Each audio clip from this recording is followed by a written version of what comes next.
I love you. I know I love you. I'm glad I found you. I love you. I'm glad I found you, baby. I love you. I know I love you. I'm glad I found you. I love you. I'm glad I found you, baby. I love you. I know I love you. I'm glad I found you. I love you. I'm glad I found you, baby. If it ain't love, somebody please explain why Miss Jane the only thing that can ease my pain. I need some peace of mind. She frees my brain. Hold the smoke till I choke and it frees my brain. With the green, I maintain my cheese exchange. I serve these trees like keys of cane. Moon rockin' bubble be the bomb. Oh, geez, insane. Can't refrain from them seedless strings. Feeling like this can't be love, but then it must be. Been high as fuck every time the police bust me. Every time I walked in the court in church house. Below 7 grams right before I work out. My bud heads know just what I'm talking about. Kool-Aid and Calypso, trying to kill the cottonmouth. Dewey off the Louis, I be carried away in LA. I be on that Mary J every day. I love you. I love you. I'm glad I found you. I love you. I'm glad I found you, baby. I love you. I love you. I'm glad I found you. I love you. I'm glad I found you, baby. Chasing a dream, doing my thing, sipping his heen, smoking his green, trying to come up, stacking the buck, hoping and wishing, for a little bit of luck, raising myself, no food on the shelf, trying to survive, without no help, where I reside, the cards is dealt, gotta be a shark, not no smell, every minute of my life, every day that pass, in the middle of the night, Lucifer harass, cause I'm living fast, trying to have my cash, expired tags, pushing back, reading the Bible, the King James Version, trying to recite them, cause I'm urban, thumper it up, 30 slugs, some people hate me, some people show me love. I love you. I love you. I'm glad I found you. I love you. I'm glad I found you, baby. I love you. I love you. I'm glad I found you. I love you. I'm glad I found you, baby.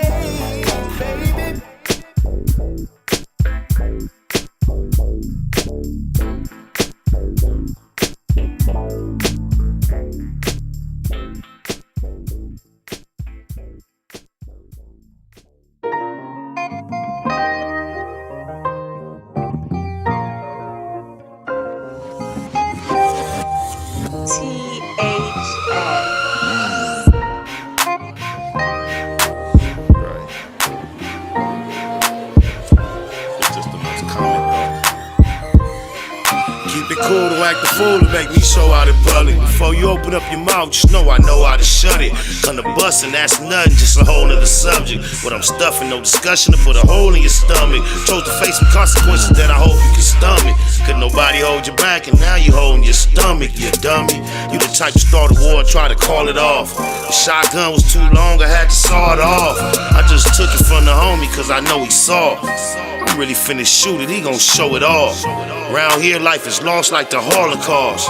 Fuck around and knock your whole, what you call it off. You never gon' stop my money. You never gon' stop my hustle. You never gon' stop my money. You never gon' stop my hustle, cause I hustle for my money. I hustle for my money. I hustle for my money. I hustle for my money, can't knock my hustle, cause I hustle for my money. In case you hadn't noticed, we've been pulling up in Lotuses loaded. They know us, no more eviction notices. The whole bag, that's exactly what I goes and get. Never beefing over bitches. Way too many hoes to hit past filthy like a needle from a lethal injection. Still soar like an eagle beyond people's perception. Turn my life into a movie, yeah, probably could. From Cali, but on hood, ain't nothing about me Hollywood. All I got is my word, my pride and my handshake. Represent my dead ones, ride for my landscape. The money don't make the man, it's the money the man make. These funny bunny niggas sweeter than honey and pancakes. You never gon' stop my money. You never gon' stop my hustle. You never gon' stop my money. You never gon' stop my hustle, cause I hustle for my money. I hustle for my money. I hustle for my money. I hustle for my money, can't knock my hustle, cause I hustle for my money. Wide amplifier, infinity speakers, niggas feel me in these streets, so they spin for these features. SP serve them that bass to injure they speakers, and still stuff fat laces into his sneakers. Somehow for me, sticking to the guidelines stop once I got the hitting off the curb like sideline pop. A lot of pigeons thrown up, see some fine flying flocks, pit bulls and rock rollers on the 9-9 block, squabble up in the set. Hood got inside problems, feeling like Baby Dre line, East Side mob. Been known to draw down and take everything off. Rest in peace, Del Dog, everything mafia. You never gonna stop my money. You never gonna stop my hustle. You never gonna stop my money. You never gonna stop my hustle, cause I hustle for my money. I hustle for my money. I hustle for my money. I hustle for my money. Can't knock my hustle, cause I hustle for my money.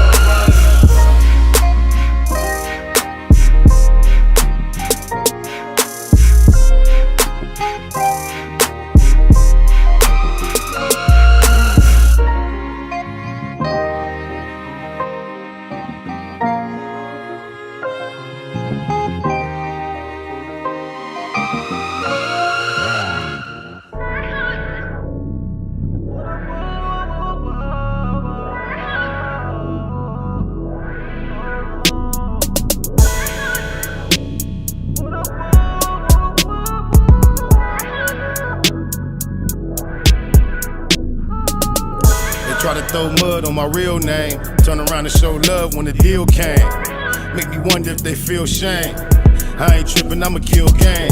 Showed up to your show, it was so boring. Wasted time, nothing to show for it. Took my little bitch, we was both snoring. Probably had a better time going snowboard. Poor loser, always been a bad sport. Could have court and won't go if my bag's short. Fast forward, smash for it, don't ask for it. First class stamps on my passport. Tricky shit transpired on the transport. Get busy, keep that fire in the Jansport. Everything for sale, nothing is priceless. Aggressive, decisive, discussing the prices. This might be a war with us and the ISIS. Cause the hustlers fuck with the Pisces. 32 in the clip, 216s. Clear the scene, take tripping to true extremes. They counted me out, they should have counted me in. Cause I'm counting these Benjamins. Take a loss, stay down, bounce back, I'ma be okay. Said I'm still making these money moves, I'm a fucking boss. Making sure my name was mentioned at the end of the day was my main intentions. The popos promoted gang prevention. I was popping at the ops, not paying attention. A and SK, hanging extensions. Whipping them chickens, I stayed in the kitchen. Believe that crime pays in the pension. Been out the pictures since my days in detention. Making maneuvers through mazes and missions. Magical movements, amazing magicians. Mama used to say pray for wisdom. Shut up a couple prayers on my way to prison. Backyard boogies be banging functions. Hard to hang in the hood, we got a gang injunction. Straight from young niggas trying to trade me toolies. Had to told him that 40 my favorite foolie. They counted me out, they should have counted me in. Cause I'm counting these Benjamins. Take a loss, stay down, bounce back, I'ma be okay. Said I'm still making these money moves, I'm a fucking boss.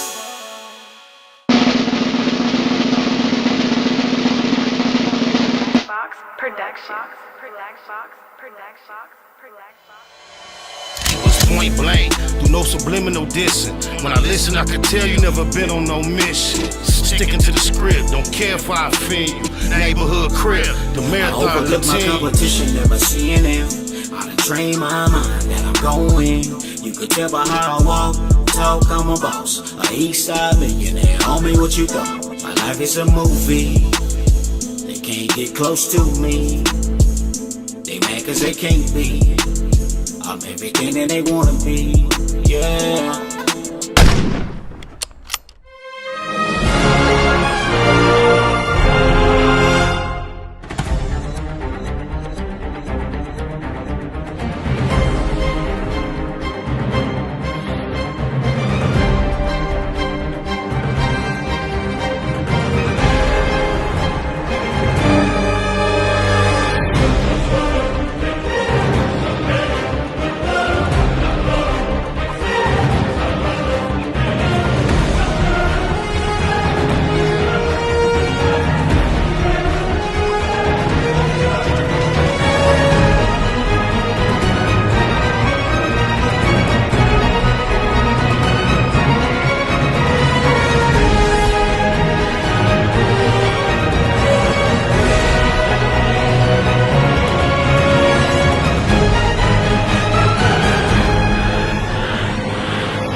Puzzle. Big shout out to my nigga SPI, Spotter Low. You know I'm in the black box, had to come through, tap in, show love one time. Yeah, y'all make sure y'all subscribe. Stay tuned, all that. Neighborhood, C-Mac, shout out my loc, Spotter Low, cuz. Neighborhood, on hood. It's a beautiful world. You fight me? Fight, crib. In the words of Spider Loke on my mama's mom. The homie cook-up boss, goddammit, Cub Low. And y'all tuning in to the Wake and Bake show with goddammit the homeboy Spider Low. Here with SPI, the realest nigga in LA. Spider this bitch. My name is Spider Low. Spider Loke, nigga. Spider Low. Spider Loke. Spider Low. Spider Loke. Spider Low. Spider Low, that's my nigga. Spider Low. Spider Low. Shout out to SPI, that motherfucking nigga. You are now in the black box with the homie Spider Low, the most eastiest. Facts over feelings, keeping it a Google Plex. Feel my campaign. Spider Low, Wake and Bake. Better keep it Google, nigga. Loke is in LA somewhere doing it.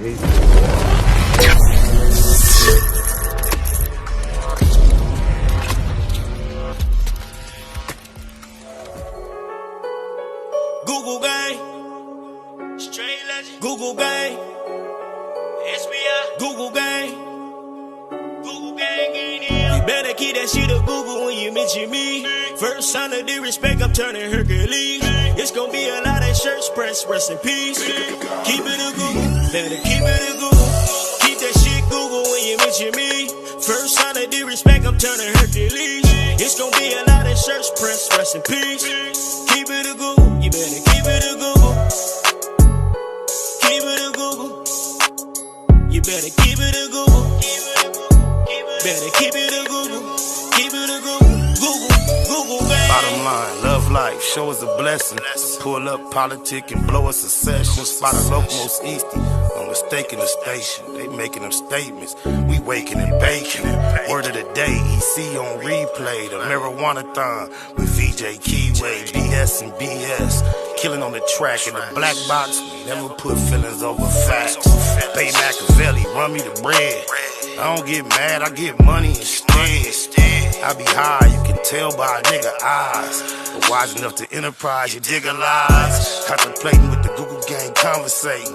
Counting coins while these cowards in the comments hating. Only thing count, my count getting another comma. I'm a magnet to the money on my mother mama. Better keep that shit a Google when you mention me.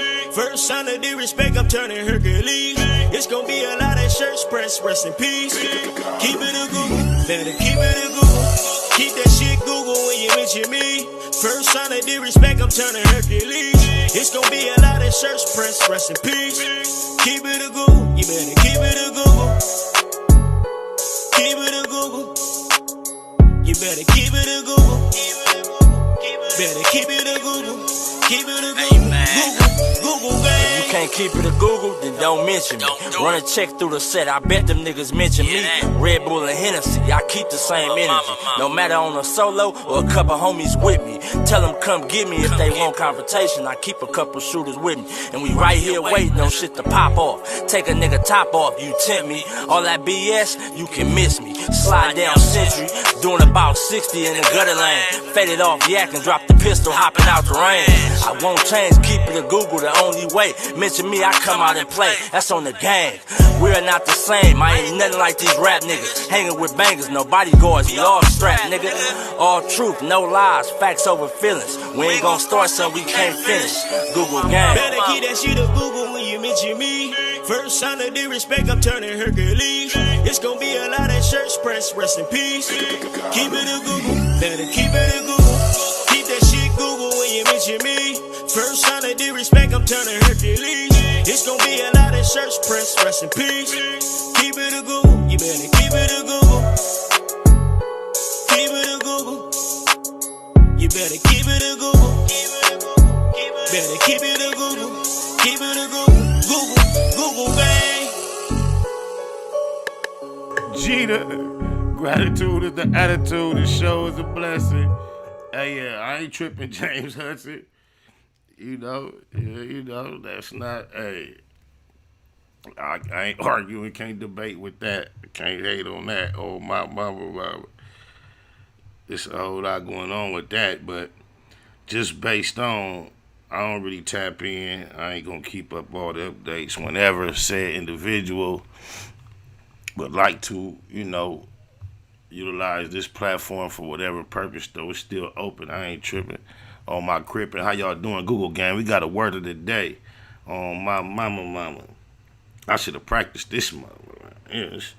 Marginalia. Marginalia is a plural noun that refers to notes or other marks written in the margins of a text and to non-essential matters of items. The students love flipping through their literature textbooks to find the marginalia left behind by former students.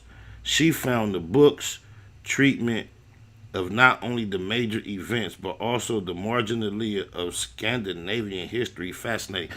That's crazy on my mama, I swear for Guinea. Just this morning I was scrolling somewhere and I seen that meme of where it was like, it said, teacher, turn the page 3 something, and then it said page 3 something, and it was like a cartoonish version of like a historical image, but it showed the page just rolled up with all kind of BS. That S that you used to make by making 3 lines on the top, 3 lines on the bottom, then connecting the back to and making that little triangle. It had that S on the page, and then the word of the day, which is marginalia, represents that type of event. Man, I wonder if that's somehow, you know what?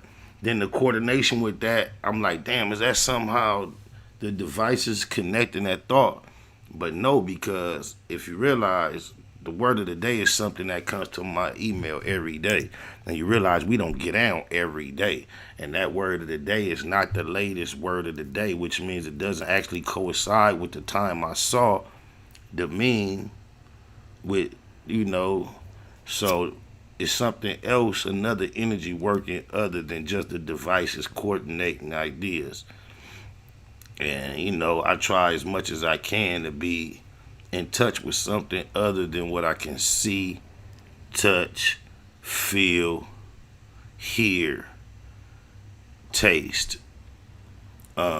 I believe, as much as I believe that is a reality of life that we are actually experiencing, I think we prioritize that portion of our experience to a degree that we more often than not don't even realize that, if not at least as equal, there's another experience that is just a part of our reality that is not physical, that to the majority of the spiritual thinking people, that portion of your experience, no matter how you relate it or disagree about it, majority of humans deem that portion of your experience far more important than the actual physical elements. However, the way we live is as if we don't realize that a lot of times.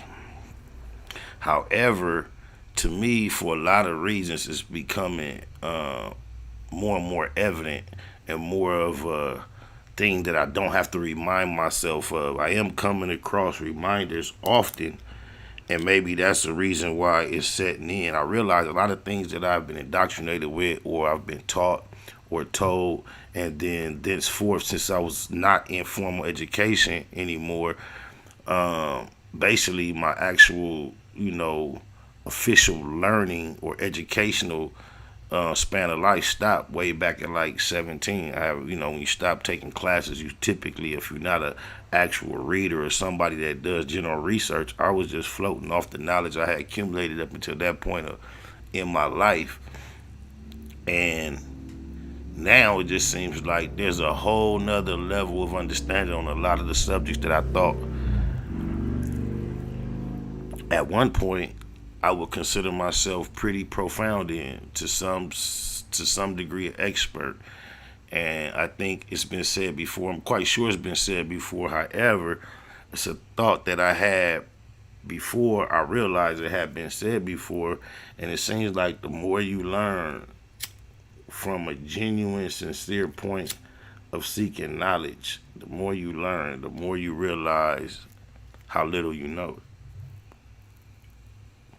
or how much more there is available to be understood, regardless of how much you already ascertain. especially when, I mean, you can go from a level of understanding on a certain subject, which you know is elementary, and know you've graduated far beyond that, and think you have a grasp on it that is almost to a doctorate level, and then run into another individual and have a conversation on that same subject, or listen to a lecture or a presentation on that subject, and realize, wow, I still have only scraped the surface on said subject. And I think that is the mystery of knowledge, or the essence of it, the mystery only because perhaps it has been designed to be a mystery by those that are like us, that lived before us. I believe that knowledge upon, this earth was intended, and I try to choose my words correctly because I'm not the bottom line, or I'm not the last say so on any of these subjects. So it's just thoughts that come to my head that I run through my computer of probability, possibility.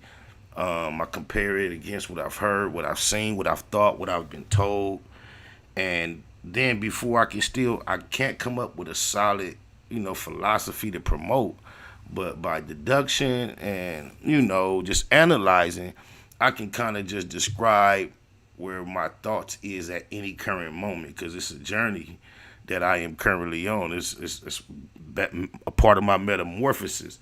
So currently, it's like at this point, we are in the black box, but I just went into a black hole and hit a black wall on my train of thought. But that's how vast that subject matter has become to me. And once again, like these glasses upon my face, perhaps if you have 20/20 vision in your personal experience, these glasses could be considered as obsolete. And I view a lot of our literature and a lot of our systems that are designed to represent or keep people intact with what they consider spirituality. Although in that sense of the conversation, I may feel my vision is 20/20, to where I no longer need glasses or certain belief systems that others depend upon. Just like I'm not going to allow anyone to destroy these glasses, not even my granddaughter, when she try to be careless with them, and I got to protect them even though she don't need them and she think they a joke. And I might believe that your beliefs are totally something that I can no longer benefit. I don't knock them from anyone, but you know what that leaves you with from that point on, when you are actually a believer of the concept of me. This is what directs me to believe, in the sense of believe. And I'm not talking about anyone's doctrine, anyone's religion, anyone's thought that I've heard from, or anyone outside of myself. This is what leads me to believe that there is definitely, and look, the brain fart is gonna come somewhere in this realm of reality, until something supernatural happens that delivers information that we don't currently have, or something is discovered that is hidden, that this is all we know, bro. The intricacies of what has actually happened, we don't know how far it go back. They tell us millions of gazillions. We know all about Antarctica, all the mysteries, all this shit that exists that had to start with, I don't know how many. They tell us it was Adam and Eve. If it wasn't that, it was the Big Bang.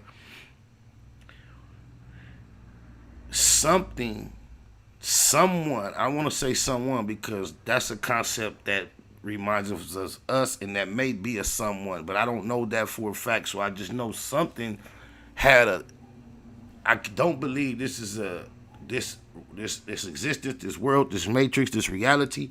I don't believe it's just a haphazard occurrence of nothing.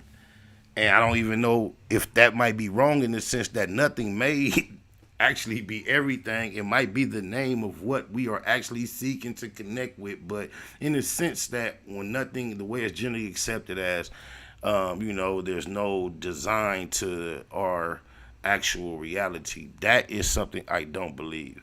Everything that we stand in awe of when we view it has a design, and the intricacies of what life is, even if the ideas of creation versus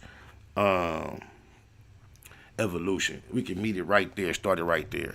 I believe as much as these sides seem to differ and disagree, my experience as a thinker tells me that it perhaps they could have happened both. And this is my daughter texting me. This is my thought process on it. So just think about what it takes to create a human being.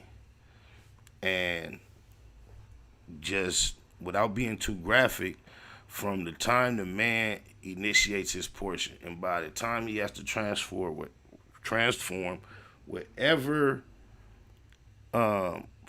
force, energy, substance he has to transfer to the female in order for the life process to begin. Think about, from what we have been told, we don't, some of you under my voice are doctors and scientists have actually studied this under microscopes and know how to prove it. But the rest of us, we've learned it all our life that out of millions of tiny participants or particles, one of them gets through and creates what I am, what you are, and that's how this process happens. So I can see, like, if that reminds me of the Big Bang. And I know that process of when a male releases that, the smallest part that they telling us creates all this what we are, these thoughts and all this. That reminds me of the concept of a Big Bang. However, I don't believe that the process of a man being able to develop that and transfer it to a female happened on accident. It all, points toward design. The devices that we're utilizing, if you just think about the capabilities of something such as this, and then how small it is and how much actual information has to be contained within to cause it to create all the functions that it does in real time. There's no way that you're going to wake up because of all the energy that, I understand the concept that everything that is present upon the earth has always been there. It doesn't start, doesn't finish. And they're trying to say somehow these elements found their way together to combine to create this big accident. That's not logic to me. And I still could be wrong. I can always say that. That's what I say, when you learn, you always feel like you learn more. It's more to the evidence of, as awesome as this device is, we know that somehow all the elements in the world didn't just find a way to collide and combine and create this. And I think our design is very evident of that. I think when you think in a religious aspect, which is turned into a cultural aspect, especially here in America and the majority of the Western world with Christianity, and we think about our idea of creation, we often go back to the idea of how, look, a brain fart is always going to come, because even if we believe there's a creator that started all this, even he created the Big Bang, like he designed the way that ejaculation creates a person, you're still like, who created that creator? So your brain is going to fart somewhere in the process. I mean, I got myself off a train of thought trying to say that thought again. It happens often, but it's like when we are subjecting our understanding to what other humans have experienced or expressed, I think we're going to limit our experience often. So one thing we have to be mindful to do is, when it comes to a spiritual experience, you may, refer to others' testimonies and journeys for, insight. But I think it comes to a point where you have to trust, if you really, really have an understanding within and a belief in something that is bigger than you, you're going to have to trust whatever you understand it to be able to get you a message that does not include any other human input. That, you might trust a message you get from someone that doesn't even know they're giving you a message. And that's because that's between you and your connection. But if you're totally relying upon what other human beings have interjected about that connection, I am here to profess that perhaps you don't have a connection. And I mean all the way down to written manuscripts, scriptures, books, chapters if you need or relying on that, you only have a vision through the vision of those who have prepared that. The same as these glasses. When I take them off, now I'm blind in a sense to what they are repairing my vision from being in lack of. However, when I put them on, bam, now I can see within the 20/20 that a normal person supposed to have. I got that right now, bam. Same thing with certain writings and messages from other people. Perhaps you are blind in a spiritual sense to a lot of things, and then through those messages, you can see your way through your spiritual journey, and that's fine for you. And then that's where you got to leave everybody at. I know, look, this was no plan to get into the depths of the deep, but you know how we do it around here. We keep it a go-go. It's facts over feelings. I only had one subject to tap into, so I was wondering, what else to talk about. So, without being no preachy preacher, none of that, I'm going to say I just let the spirit lead, the spirit guide. I am very interested in elevating the primary energy around the black box anyway. You dig it, guys? We started doing this just on some bullshit. And, we bullshit. There's always, time for bullshit. But the more consistent I do it on a consecutive basis, I don't spend a lot of my general talking time just bullshit. I don't talk a lot, period. Y'all don't even know how much it take a lot of time for me to just get up here and monologue like this, because this is not me. Oh, my mama. Yeah, shout out to Jaguar, right? Y'all know things like way beyond what we all expected or desired to see her going through. I just want to remind everybody, even if you go listen back to her last call in here, she is not as dishonest about her attempt to gather, gain, and maintain attention through some of the antics than you might be accusing it. So, more so than somebody that's just trying to trick everybody that it is what it is, I believe what happened was someone came to this public platform with a certain passion and a certain desire to express certain truths, whether they were disgruntled, feel like they didn't get a fair shake. I think the initial, exposure was done from a point of setting the record straight, regardless of what you want to say about anyone's mental health state. I think much as you can believe, accept, or deny, I think as much as possible she was doing her best to be honest and be transparent, even when she was exposing people. And even if you don't believe some of the things she said, I believe whether they're true or not, certain elements, she believes them. It wasn't like she was purposely coming on here trying to smut nobody, slander nobody. Some of the things she recalling are 20 years old, and sometimes, people, I've really tried to recall shit before and then talk to somebody else was there, and we go back and forth, and then certain shit like, oh yeah. So, you can hang your hat on anything that one person has said at one given time, but I don't think she out here just creating shit initially, right? But at the same time, when you come into any situation and bam, I did it for that, and now you realize as far as numbers and popularity and promotion, and that's one of the things you think and feel that you're lacking from your experience with the greats.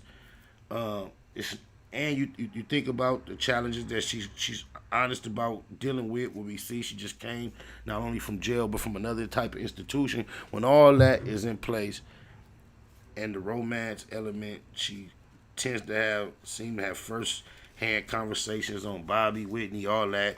She wasn't denying that element in her relationship with her husband. So all I'm saying is, without, shitting on her movement, I think she's kind of transparent that they don't mind playing it up a little bit. So you got to just be careful when you passing judgment on her, on realizing all that she has admitted to being engaged in. And we definitely are watching another version of a modern day real-time reality show of a couple play out before our eyes. And when you say reality, even with the ones we know that are reality, there is reality and it's mixed in with performance. And she doesn't have a crew and writers and directors, but I believe she has tried to personally, on an independent level, just like rappers do with their music and don't need a big label, but whatever. I think she's tried to take her real life experiences and flip it into a reality show. And when you performing and keeping it real and all that, when you mixing it, sometimes, I think your job is to leave the public in a position of wondering like, they can't be real. Or I know they bullshitting. Because, she said some things that even I couldn't support right here on my platform. And without being disrespectful, I tried to make sure that I pinpointed them in our exchange. And you see they have very sound moments of clarity. They've even displayed the ability to disagree without disrespect. And so sometimes some of those triggers they pull, we have to just be careful before we rush to judgment. And, because you might be falling for it before you know it. Don't be the fool who wants to be the one in the long run to be the one that the joke was on you. But shout out to her. And we do see some of the behavior extremely risky. What happened in the airport. In my position, that's my sister. So all I do is offer prayers and positive energy. Y'all mentioning the connection with the carbon word. I can't support that at whatsoever. Y'all can go back. We had real life communication on here when the MB cat came up, and she said they was trying to associate her with her. I said we ain't accepting that. I had no idea she was going to end up further associated with anything familiar with that down the line. So chaotic, and but yeah, we just wish the best, hope for the best. Shout out to Goomba. Yeah, nobody's perfect. And, when judgment is passed, just pray you prepared. You dig a lies. Just a lot of it is hard to understand. I, can't deny that. But look where we are. It's 2023, and we on the World Wide Web. We on the World Wide Web. So anything is possible. I'm just trying to pinpoint what's plausible and wish all the best within the process. Am I making sense to y'all? Y'all dig lies? Y'all think the Lord's Day is tomorrow on Sunday, the first day. But this is my Sabbath. I was raised under the same Bible that y'all be going to Sunday church with, but if y'all don't realize it kind of declares the holy day the day before. So maybe the Spirit is just hitting me in this fashion because it's the Sabbath. Happy Sabbath to those aware of what it means and, the practice. Oh, mama, can I get a amen? I don't want to throw nobody off and try to make them believe I am a practicing Christian in any type of religious fashion, but the concepts of what Christianity embody about, in a lot of ways, about the characteristics of carrying oneself, I still do salute. I do see some powerful lessons that can be learned, and a lot of the object lessons that the Bible provides, right? And at one point in my life, I was like really subscribed to it at a whole another level. And at that point in my life, I created a record. And just because we got on this subject, I think it'll be a good time, high time, my time to share it. I'm trying to prepare it. Now it's like getting drowned out, but don't trip. I know I'm going to get to it on my mama. But there's so much more to learn, man. And we have to realize, man, just think about it. As long as existence is an eternity and all over, boy, if you start learning, what's y'all thoughts on reincarnation? You think it's possible at all? I'm not preaching it, not pushing it, not promoting it. I'm saying all my life I was robbed of the opportunity of even considering it as a possibility. I was programmed. And now that I'm deprogrammed to a large degree, other concepts are not as taboo as soon as I hear them. I can kind of like understand why they exist outside of the fact that whatever is written in that Bible doesn't support it. You know, look, I'm gonna just say this, right? There's a new theory that I've become aware of, and it says that, you know, when people say they had these near-death experiences, they like, you know how I always say, I see the light, and it's always like supposed to be, it's okay because I see the light, woo, wop, wop. They like, if you go toward the light, that's the trick, the test when it comes to reincarnation, that this world, this existence, this reality, this dimension that we are dwelling in is a test, a jail almost. And the portion of the test is at the time when you close your eyes for the last time. That light is actually the wrong direction, and if you choose the light, you will re-enter the process of reincarnation, and that's like the final test of keep coming to this dimension and experiencing this fallen physical state that we are so in love with, which is actually a limitation of a higher level of dwelling that is available if you develop the type of understanding that you realize at that time you close your eyes, when you see that light, your obligation is turn around and go toward the darkness. Because if you just really realize in the beginning, it was all darkness. There is a very polar opposite theory of what we've been told permeating amongst truth seekers, and that's what I'm saying, man. It'll get deeper than it's supposed to be on this Sabbath day. So all I'm gonna say, back in the day when I was a lot more subscribed to the doctrine in which I was programmed with as a child, and my spirituality had been trapped within the parameters of what it provided, there was a record. And I don't push this onto the modern concept or the traditional general concept of Christianity, but it's still in just the concept of spirituality toward the creator of all things. If it is, sometimes I wonder if there is really this love element involved in our experience with our creator. If the creator, in whatever element it actually exists, really desires for the whole experience to be so related to passion and emotions, because there's so much involved in our reality that don't include a positive side of that. It's like, I believe that's what happens when we trust other people's perspective. We get what we get. If you look at the whole entirety of nature, from the cosmos to the ocean to the animals to the trees, just think about this.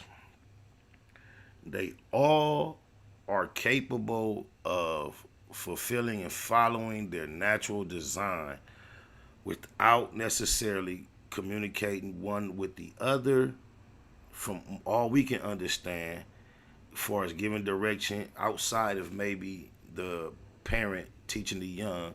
After that, they understand, they go into their existence, and creation continues. The oceans, the trees, the birds, all that when it comes to us following our direction that is natural, just think about the chaos that exists amongst us as humans, that the rest of the natural world does not seem to experience in their existence.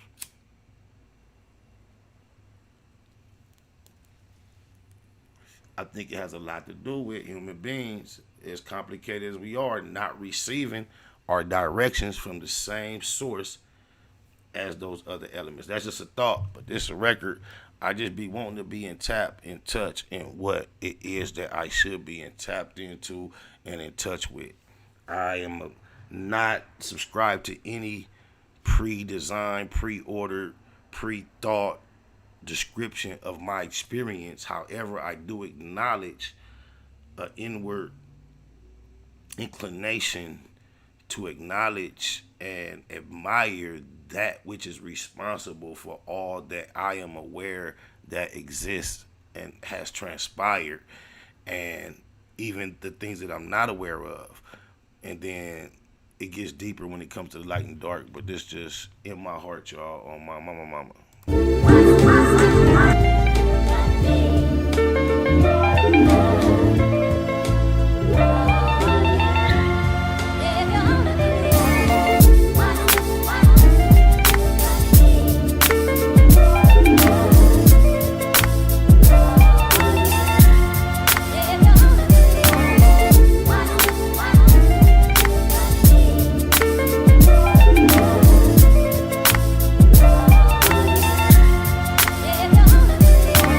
Took him just a week to make the moon and the stars, the sun and the earth and Jupiter and Mars. How loving and patient the Father must be, cause I'm a G. You see, he's still working on me. Our Father, which art the Most High. Your son done had a few drinks and I'm so high.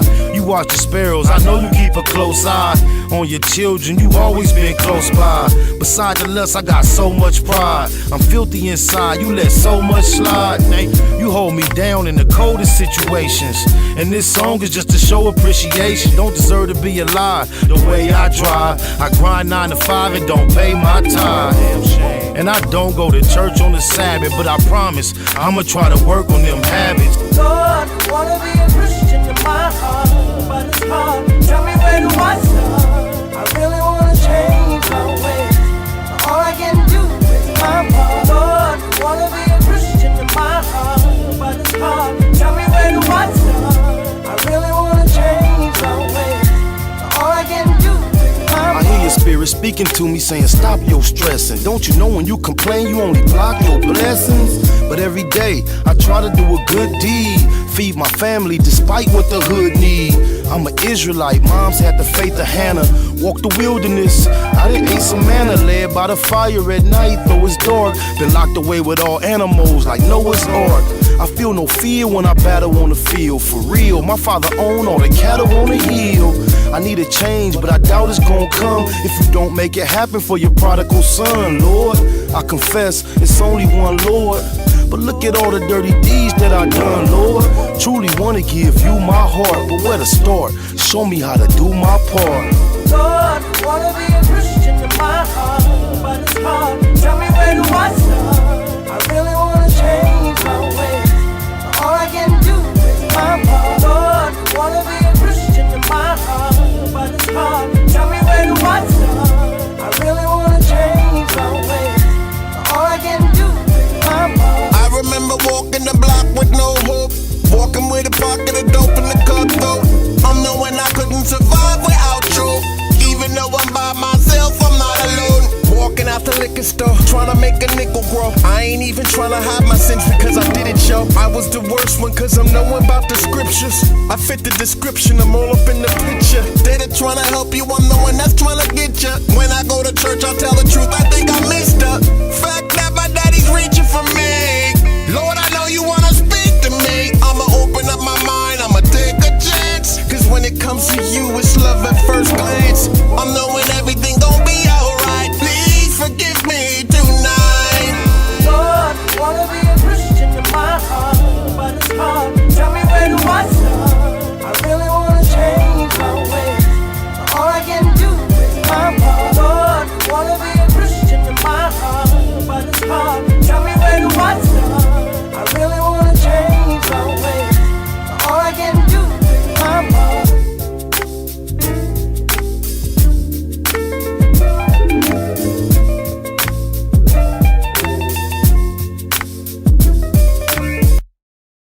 Spider. On my mama. Shout out to Yayo. For one reason only. Cause for my whole entire time being affiliated with that whole little situation over there, Cuz it went out his way to try to just keep it a Google. Keep it like how regular it's supposed to be. Keep it what you generally would perceive as a real nigga.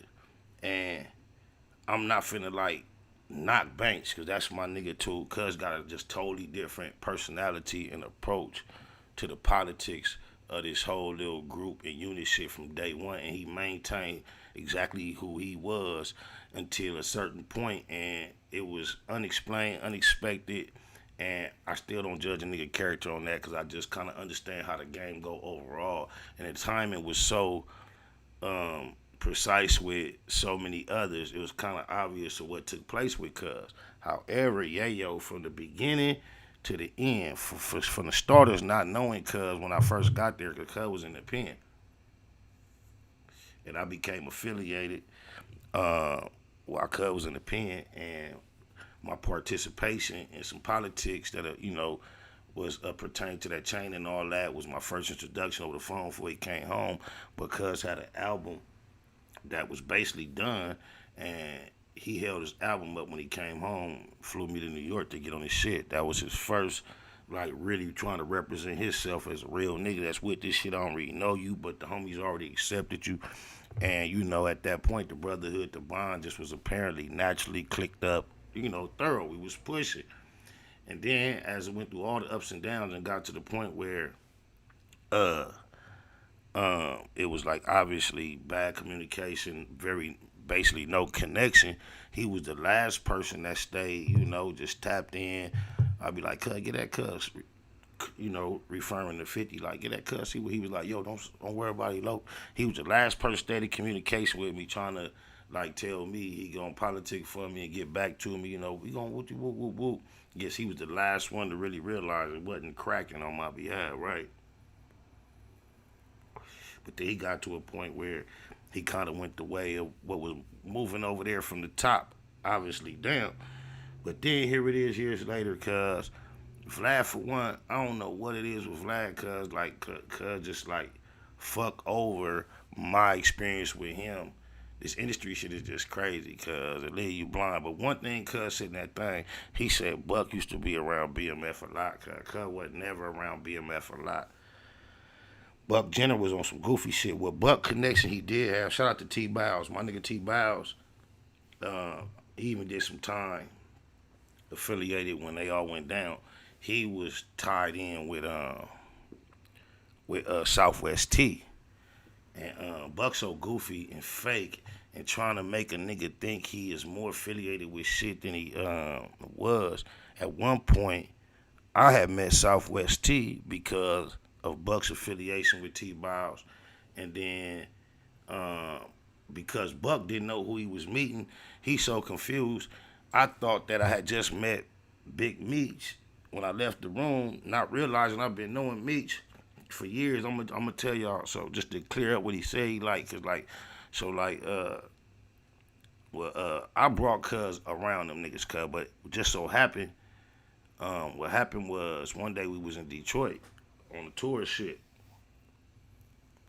and whoever Buck was around had him to where we was in a room with Southwest T, but when we go in there, we smoke, we politic. Southwest T gonna know this because he know the day that he met Buck.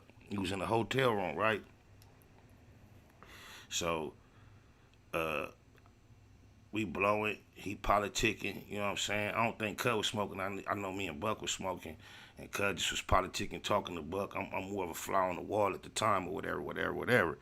And then it was a meeting, networking, it was all love and all that. Then when we leave the little meeting, I get that Buck, I'm like, "Damn, Cuz, that's the leader of BMF."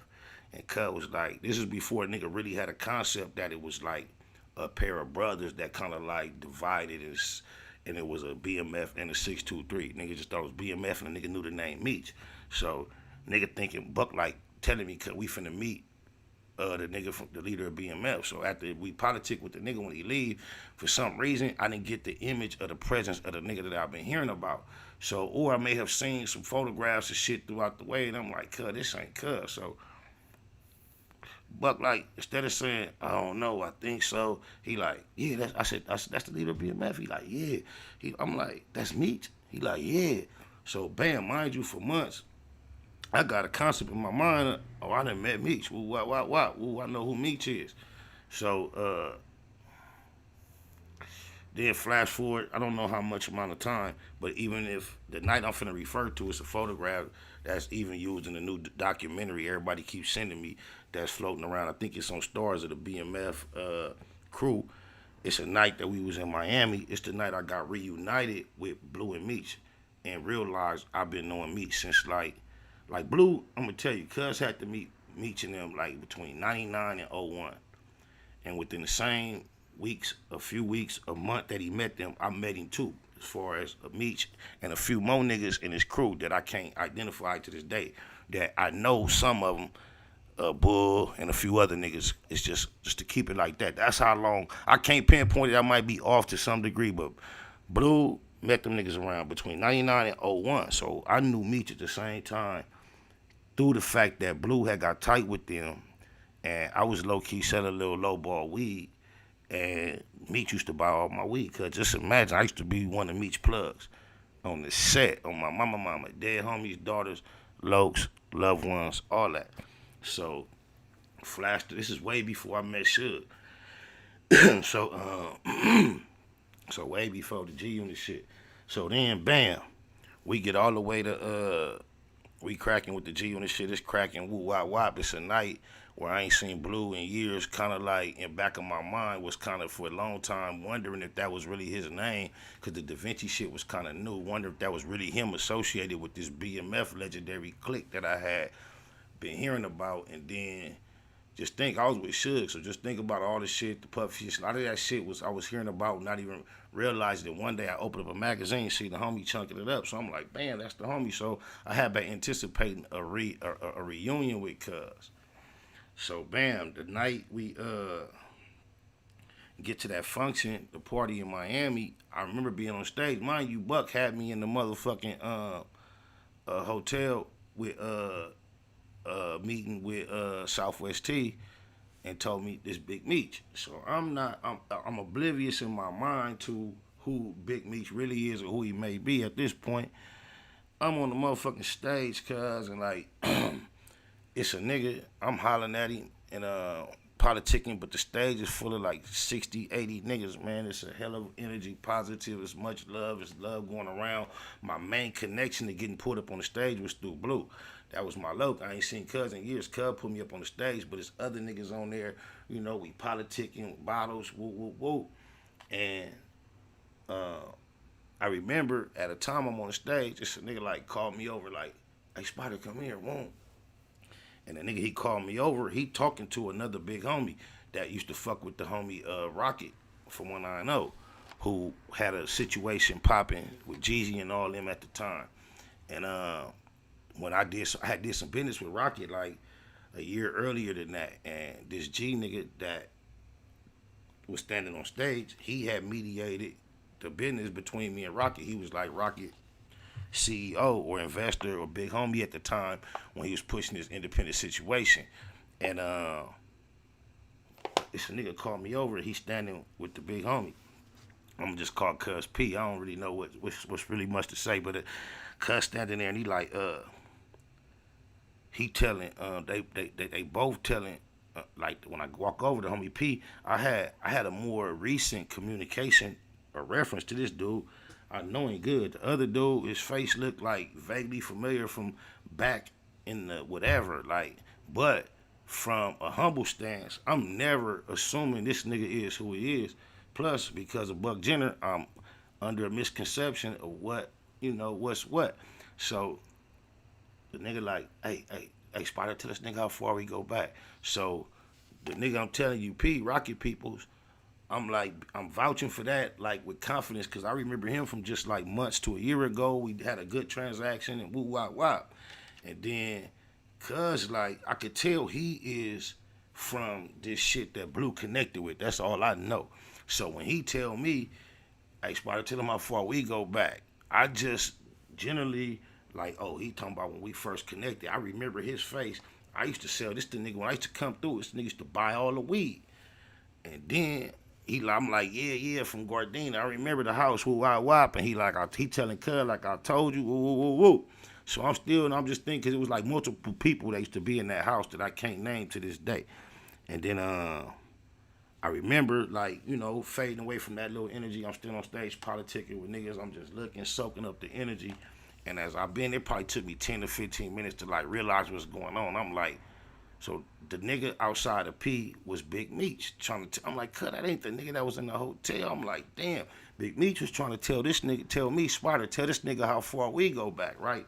So mind you, I had already been on the road with Buck to the point where I met Southwest Teach. I wasn't knowing who that was, but we had a nigga with us this was Buck's affiliation with that situation that probably was, I don't know how long him and T Biles go back, because T Biles is from Nashville, and he was really the only nigga that Buck had around on his tour that had money, that was an asset to the tour as far as being around road manager, but he had bread. And he was 623, which was Southwest T's side of the BMF clique once him and his bro kind of like went they opposite ways.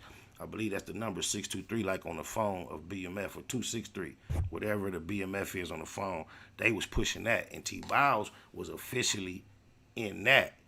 And Buck used to overrepresent that, like he know about BMF and all that, and played himself a couple of times trying to act like he knew more than he knew. So it got to the point where now, bam, okay, now I know. Okay, in Detroit, I met Cuz brother. Now I know Meech. After that night in Miami, I was like in Miami 2 weeks straight on the set, cuz I swear to God. And just imagine at that time, they were still cracking heavy. So I was with the crew heavy, whoop, whoop. And then I went back and forth to Miami multiple times after being reunited. And then even in Cali, connected with them. So me and Meech and Blue and the rest of the homies, we had a lot of like interactions in this time frame. But I remember, just imagine, cuz I'd have been in Detroit with Buck Jenner, and he introduced me to Meech. And then now my reality is a few months later, I'm landing in Miami to the airport with Buck and the whole little crew. And Blue is picking me up from the airport in the Maybach. I'm jumping in with Cuz to go hit corners. I'm going to catch up with y'all later.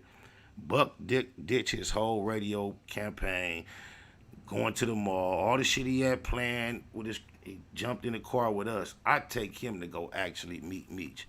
So Buck didn't know nothing about that. That was his only interaction with them at that point.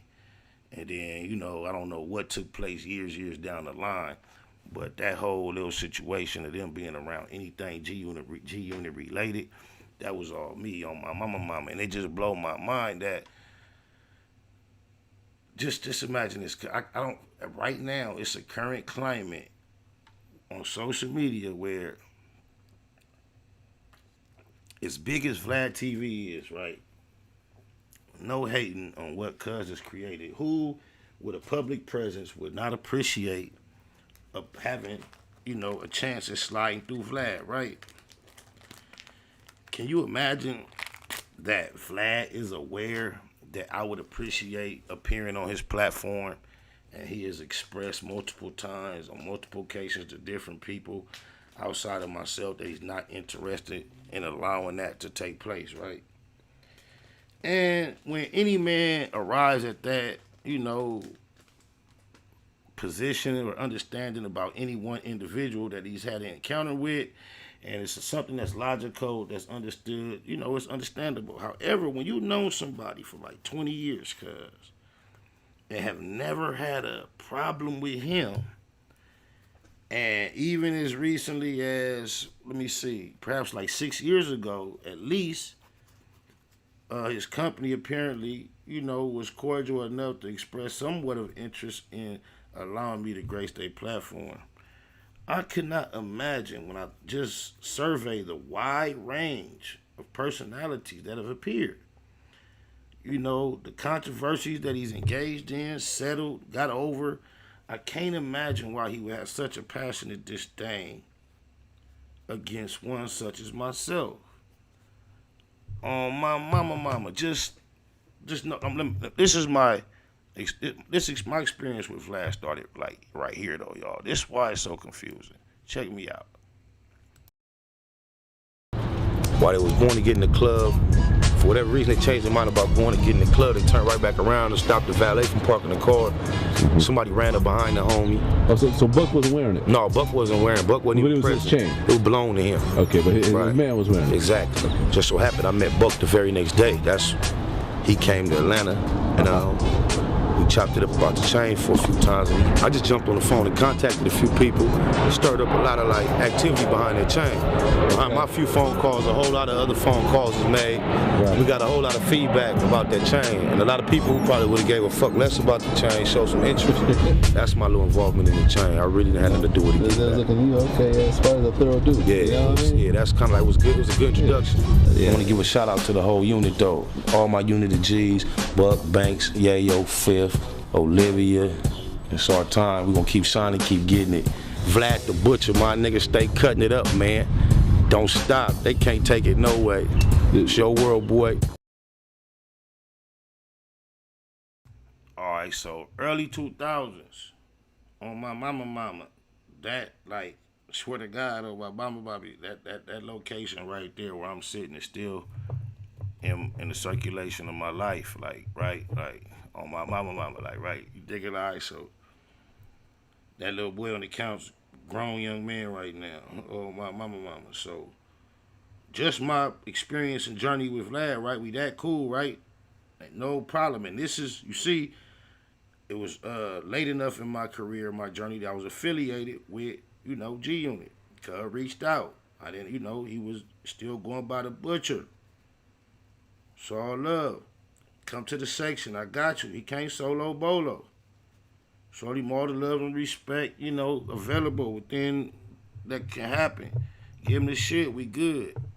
The next fucking you know, chapter in our, whatever we would call it, experience journey, I reached out to him a little down the line and was like, yo, DJ, Vlad the Butcher, I would like you to host a mixtape for me. If you listen to some more of that clip of him and Yayo, he kind of talks about how around that time when BMF was popping, how he was involved with them because he was a big mixtape DJ, and they was aware of him through that, and they invited him to party. So around that time, you know, I don't know if I had reunited with BMF yet or not. I don't believe I had quite just yet at that time. Perhaps I may have. It's all somewhat of a blur. But however, I reached out to Vlad. You know, the first time we collaborated or collaborated and networked was because he reached out to me, invited me to bring that camera that I was just on where, you know, and bam, I accepted. So the next thing was I reached out to him and asked him to host one of my mixtapes. I'm doing, at the time, mixtapes with Felly Fell, Who Kid. Then I get at Vlad, like bam. He told me, I don't feel comfortable working with you because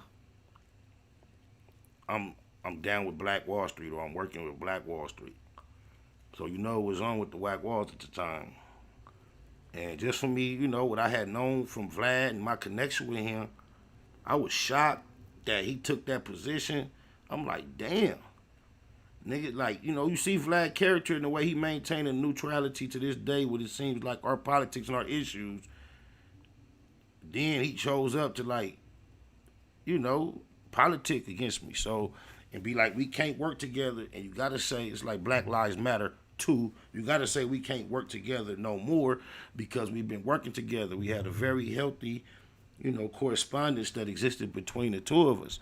And so I was definitely shocked when he took that position based on some hip-hop battling that was going on between JCI and Doja, a.k.a. the rapper known as The Game, and myself. Then, so I had in my heart been like, fuck cuz. It had been like that for some years. And then, move on down the line, me and 40 Glock was preparing to put out the Graveyard Shift, and 40 Glock had a relationship with Vlad that caused him to be very interested in us utilizing Vlad. He had gotten bigger, not as big as he is now, but he had developed to a bigger. And him and 40 Glock was real tight. And while we were supposed to be doing this promo run, he wanted us to go and utilize Vlad's platform as far as promotion and wanted me to participate. And I was telling 40 Glock, fuck that, man. Vlad don't fuck with me. He did some wooty wop, wop, wop. But at that time, 40 Glock often would go hard and be passionate about patching up shit that I had those type of issues. I got more stories, but I don't want to get distracted. But so I allowed 40 Glock to get me on the phone with Vlad. We talked about it. it may, if I recall deep down in my spirit, the apology I received, if I can even call it that, did seem somewhat patronizing. And when I see what he has kind of like grown to be, I can see how I was lucky to get that. But however, we went on, we did whatever we called ourselves doing together as far as promo at that point. And I just assumed that me and Vlad was cool. It was, water under the bridge, bury the hatchet.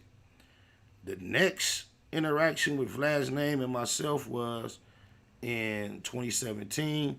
I can recall receiving the email. If you just search your email, certain names that'll pop up.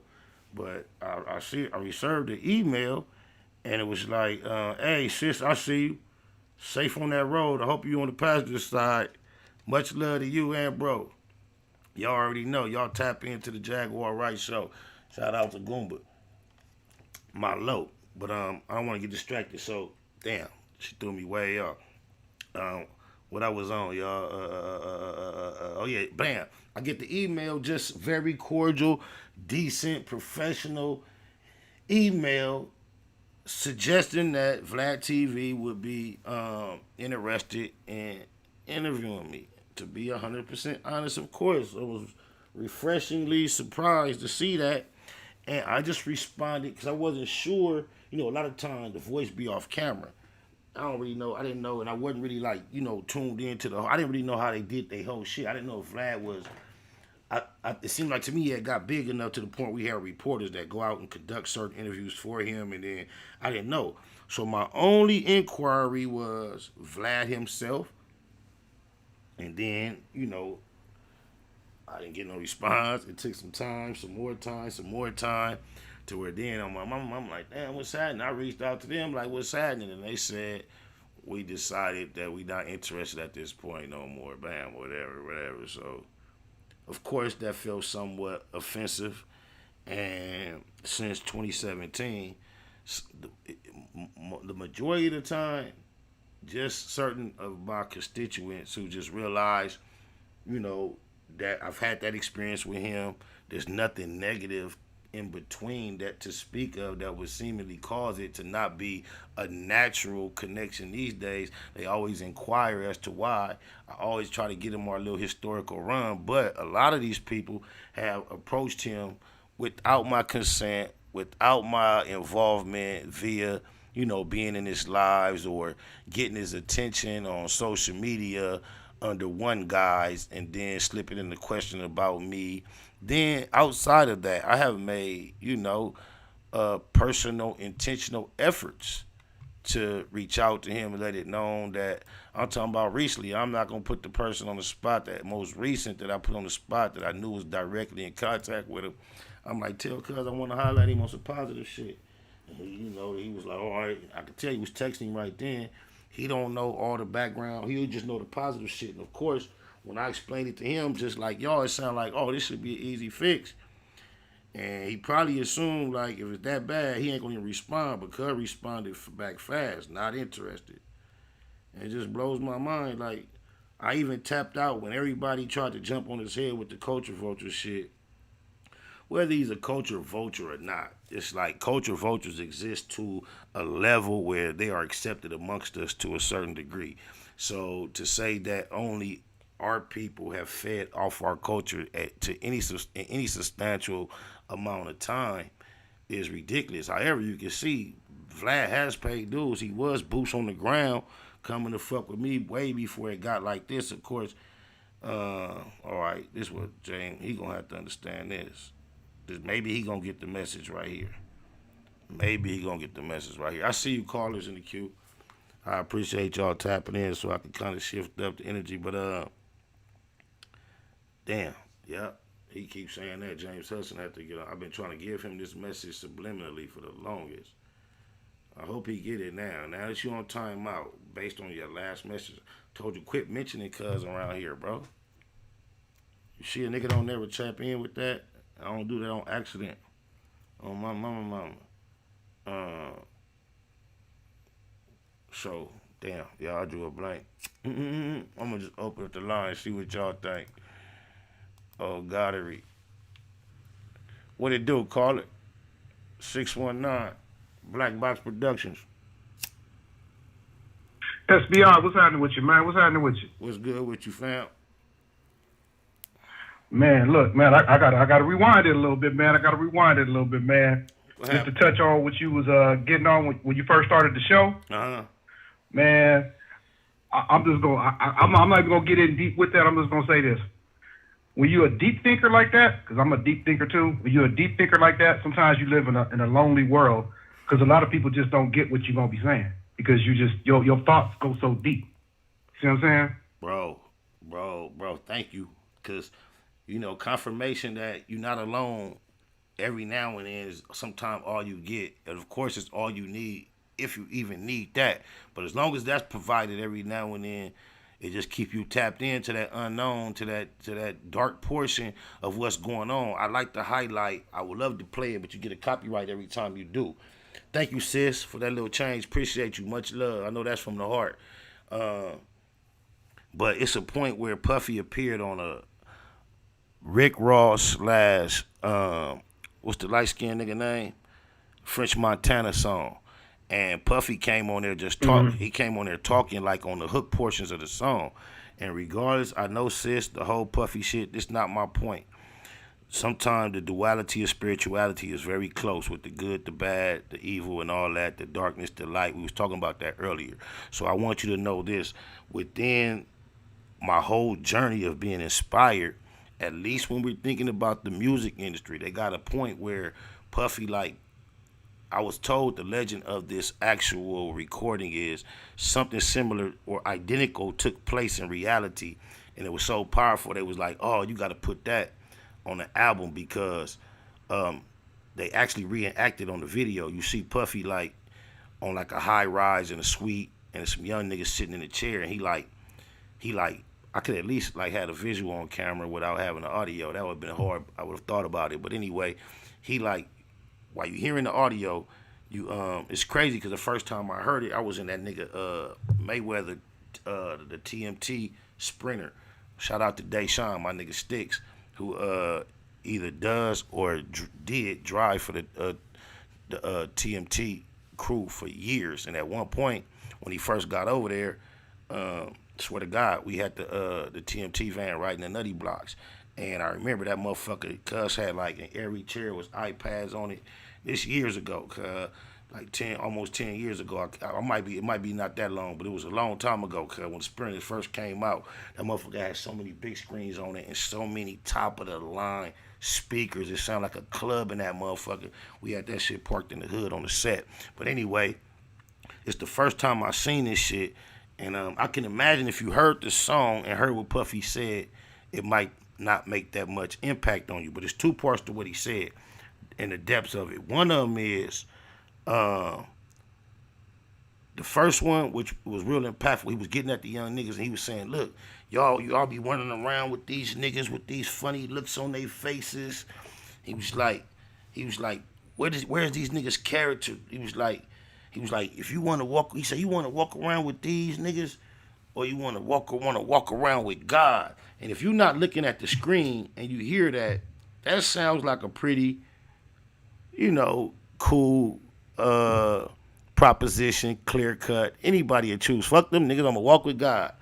But when you watch the video and you see it, when you see it the way I see it, with them big ass club speakers on them big screens, and when Cuz said you want to walk with God, he take both his thumbs and point to his chest. He say, and point it at himself. What? That nigga say, you want to walk with them or you want to walk with God, nigga? He said, you better figure that shit out. And the other portion, on another part of the hook, he come in and he talk. And he getting at the same niggas in the same sense, but he tell them this. And this the part that I take that is really applicable to my experience, and I know it's applicable to those lonely people you spoke of and to the dreamers. He was like, yeah, the reason why you ain't getting it, or you might never get it, is because you scared to go into that darkness. That darkness that don't got no. He said the reason why you scared of it, you gotta go into it face first, and he said you scared of it because you don't know how long it's gonna last.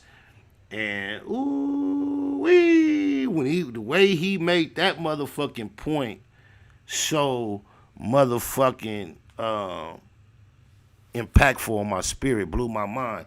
And I know you in here, Jack, and everything you want to say about Cuz and all the things that we heard and may believe, but just think, the majority of our spiritual experience came from a King James version of the Bible, and we know all the things that are true about King James. So without, worshiping the messenger, at least once upon a time, the message delivered by such individual impacted me spiritually on a whole level, because I heard Steve Harvey, regardless of all the things that you want to give him credit or blame for, at one point he hit me real heavy spiritually, because he was interviewing a young lady, and I don't know the essence of their whole conversation. However, at one point on the conversation, he took the opportunity to tell her this, and he was like, yeah, when you standing on that cliff, on that edge, if you don't want to get no bumps and bruises and broken bones,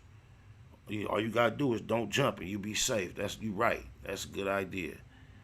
And then he was like, however, if you don't never jump off that cliff, you'll never know if you can soar. And before he get the word soar out, the nigga got all choked up and almost cried. And you could just, knowing how successful he was at that point, that little expression showed me a long journey of where he started and what it takes. And it reminds me of that darkness that Puffy spoke on My Mama. And that sometime, realizing that is what make this road a lonely road to walk. Real talk. Real talk. And then sometimes, too, when we talk about it being deep, sometimes it ain't even about being deep. Sometimes it's like some people just take everything for face value, and they scared to take a couple steps back and see the big picture. You see what I'm saying? True. But you seeing the big picture, everything, and you analyzing it and you breaking it down. But since so many people is looking at things for face value, they say, "Man, what's Spider talking about?" But you see what I'm saying? Because they're not deep in their thought process. They're not looking at the big picture. But you know what I'm saying? What I'm realizing more and more, and I thank you for that input, because it's reaffirming to me, is that our focus is not on those that don't get it. We share our experiences for those that will and do get it, to tap in, and we focus on those. We don't lament. We are not out here attempting to recruit, convince. We have individually awakened into a certain amount of awareness. We're being honest about it, and we appreciate those that can receive it. And as long as they naturally receive it without any arm twisting or convincing, then we accept their engagement. Outside of that, we accept the loneliness that this journey provides. And when you find that balance, the masses that don't get it start to disappear to you, because you're so focused on this understanding. Just think, if you appreciate the amount of understanding that you have developed, and the main thing it has taught you is that no matter how much you learn, there's so much more to learn. Anything you learn to really be passionate about obtaining, just think, you realizing, I love it so much, I want all I can get. And at the same time, you're realizing there's an unlimited amount of it. That is a fucking orgasm that you are looking for. That's the ultimate. How many things that you can become extremely passionate about, and you desire it, and at the same time you realize you'll never be able to. Some people pick money, and knowledge I would think would be a very substantial substitute for that void. And I appreciate the journey, regardless when it started, what ups and downs, what turns it takes. I do believe all roads lead to Nineveh, and that is a metaphor. It's not literal, but it's part of my experience. If for those who have an ear, let them hear. We not here as recruiters. You start recruiting, you turn into a cult. You turn into a cult, bro. When you are open and honest and expressive about your experience, and then you attract certain energy and you engage with said energy, then you are an entity enjoying an experience. You're not trying to be magnetic. You are naturally magnetic, and that which is like attracts that which is on the same wave level. Then at that point, there's no campaign against who's right, who's wrong, because actually we're not concerned with what anybody owns. outside of those who are on what we own. And I think that strong nucleus amongst us is all it's going to take. We don't need the mass. This is a lot to trim down. A whole lot has to go. Yeah. And a lot of what we're viewing that we don't like amongst us is just the process of the scab. Scabs are ugly.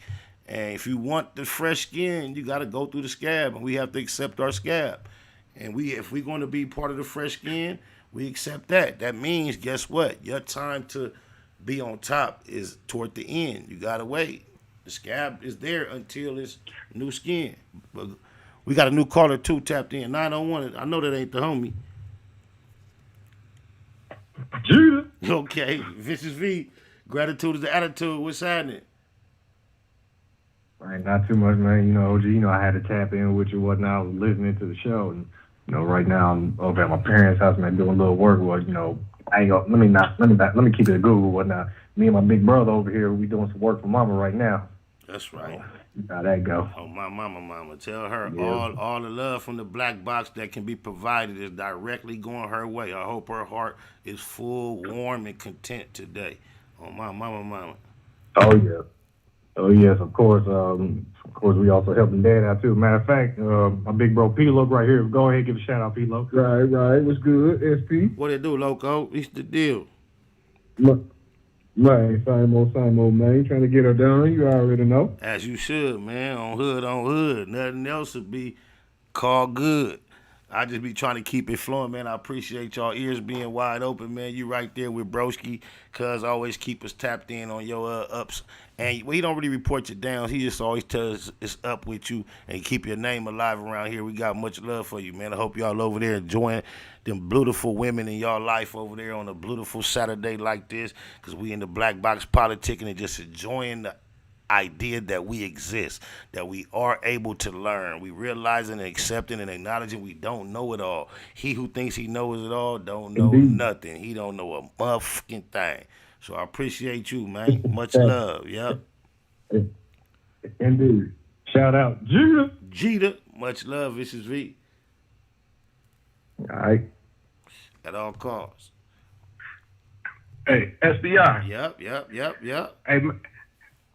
Hey man, I gotta give you some props, man, because the other day I was listening to that the interview you did with Sister Jaguar. Yes. Boy, when I tell you, you navigated that whole situation so well, because as I'm listening to it, and I know it was recorded, but I'm sitting there saying to myself, I'm like, damn, the homie, he really navigating it, and just, you kept bringing it down. You didn't go left or right with it. You kept bringing down the fire every time it seemed like it was going to go left and go right without being biased to either way of it. You know what I mean? Like it's like having two close homies or friends that's arguing and getting into it, and you trying to take a side, but at the same time you trying to calm the situation down so it don't get out of hand.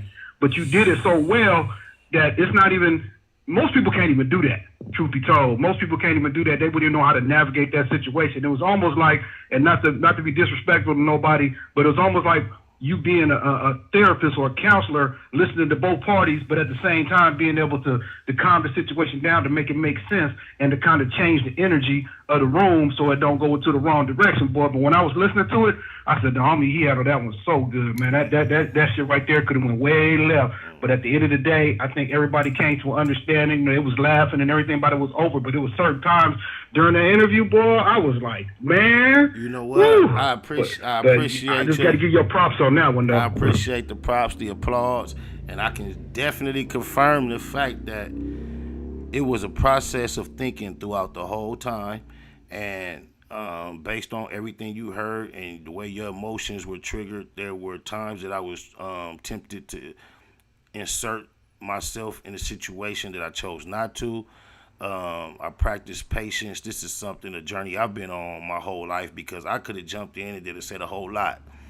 And I want to just say, right here in the Black Box, and we have a podcast entitled Facts Over Feelings on all podcast streaming sites that you go tap into. We got multiple episodes. All right. Facts Over Feelings is one of the key mottos we push around here, and exercising it. And I'm not going to say the fucking phrase was on my mind going through it, but in hindsight, exercising the principles of facts over feelings, I can just put myself back in what was going on, and what I had to do in real time was put the facts before everyone's feelings that were involved. And because of the passion of Jaguar and the boldness, I had to like risk without just crumpling and crushing or attacking or attempting to destroy her feelings. I had to still put the facts of the matter above her feelings.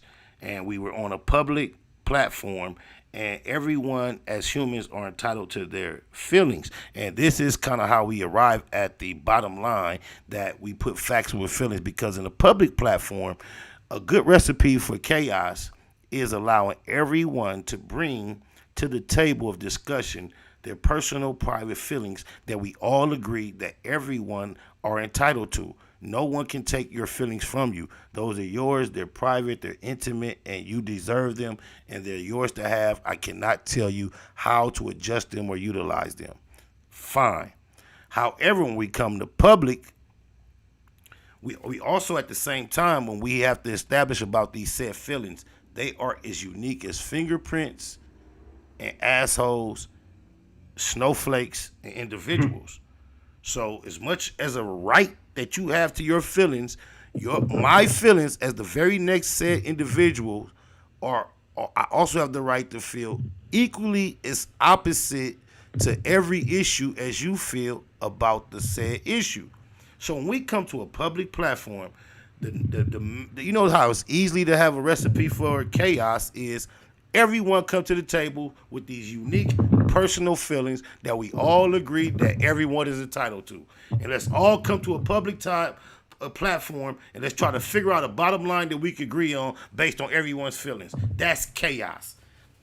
So we come with facts over feelings because typically as intellectual individuals bound by common sense, there is a large group of facts that are affiliated with our existence that we all can agree upon for the most part. There are gray areas. We don't live in such a symmetrical existence that everything is cookie cutter. But for the most part, we can take a large photograph of even the earth and get a globe or a map. So we can see mostly everything from the broadness of a perspective. So therefore, facts are included in that large scope. So if we're going to have a public discussion and really be honest about an attempt to get to the bottom line, we have to all be mature enough, intellectual enough, aware enough to understand that we have to put our feelings to the side and let's utilize the facts that we all can agree upon using our sound mind to reach these conclusions or these bottom lines. And that's where we get the concept of facts over feelings. We are not ever saying feelings don't exist, real niggas don't have feelings, men don't have feelings. That's not what that's saying. That's saying that what we do here is a public discussion. And when we come together and try to understand what we understand, feelings for the most part have to be eliminated because we feel different about almost everything. But we agree on what we consider facts. So for public discussion and public analysis, we go facts over feelings. Did that make sense? Man, absolutely. Because it really what it was you. It was the essence of you practicing what you preach. Because it was certain things that was said that I know you didn't agree with that could have triggered you, and you could have went there with it, but you still was able to stay in the middle and really bring it together and calm the situation down. You see what I'm saying? I was like, man, it was a couple times I've seen it, and even you even spoke it. He was like, I can't co-sign that, I can't totally agree with that, but you still brought it back to a part to where it was an even keel as far as the conversation goes. Because like I said, you dealing with two people that you respect and you got love for, and you don't want the situation to go left. And especially in a relationship type of situation, you don't want to sit there and see the relationship kind of unfold right in front of you. Because like I said, by the time the end of it came, they was kind of back, on the good page again, where it needed to be at. You know what I mean? But somebody could have easily took that and just, instead of putting fuel on that fire, you put it out. And you handled it so well. I appreciate that. And part of the object lesson that life will teach you when you're learning the lesson, you'll see it in a lot of different ways in life. This is baby medicine. My granddaughter is 3 years old. Love you. Winter, she turned 3 on the 21st of January this month. So she's a little sick. And I'm going through the process of take your medicine. No medicine. No medicine. Come on, baby. Please, please, please. And then finally getting her to take the medicine and having to follow up with the juice. Come on, here's some juice. Here's some juice. Here's some juice. So with adults, you are learning, or I am learning, the same tenderness of dealing with emotions and feelings and providing the medicine and the juice. And with a grown up, you might have to mix it like a cocktail, and it might not be. You can't just follow right up with it. You might have to find a way to blend it. And if you realize a jaguar communicates as much as what she says, she communicates with her tones. So therefore, you have to know how to communicate toward her tone without utilizing words. Sometimes that may match the velocity of her words, but you utilize your tone to communicate to her tone. And as a male, you can communicate to her tone without being what the public deems as disrespectful and go word for word. And that's a tool, a tactic that you learn from dealing with. I am responsible and involved in the rearing and raising of 6 children and the grandchildren, 3 of which are females. And all the relationships that have spawned through the years, successful or not, based upon that relationship, I've committed myself to not be a confrontational communicator with anyone that fits any of those fucking parameters, including my mother and my father, my parents. And it teaches you how to be a listener, especially someone, as we can see, who is blessed with being a speaker. We know I have the potential to speak. You know what your journey becomes then? Learning how to listen. And I have learned how to listen from so many ways in life. However, as we focus on the speaking point, and it's typically highlighted, I can recall my 8th grade graduation. And in my 8th grade class, there perhaps were 4 blacks out of maybe like 40 students. And it was in a very very predominantly white school in Torrance, California. Do your research on Torrance if you're not familiar. And I can recall that we had our graduation in a church in Rolling Hills. Do your research on Rolling Hills, just the real estate for those that are not familiar. And in this graduation, the lady, Miss Northup, who conducted the ceremony, who gave the big speech at the graduation, she took the opportunity to mention, I believe, 3 students throughout the graduation. And both students that she mentioned, number 1 and number 2, before she mentioned number 3, number 1 and number 2 were mentioned because of their academic achievements, how studious they were, perfect attendance, honor roll, National Honor Society. They had big ropes on their gowns, extra shit, different colors, different medals. She was talking about that shit with the first 2 people. And then before she stopped mentioning students, she said, I had to mention one more person. And she said, this person is the only student I've ever met. And this is an older white lady, plenty wrinkles, been teaching for decades. She said, it's the only student I ever met that can hold 3 conversations in class while I'm teaching.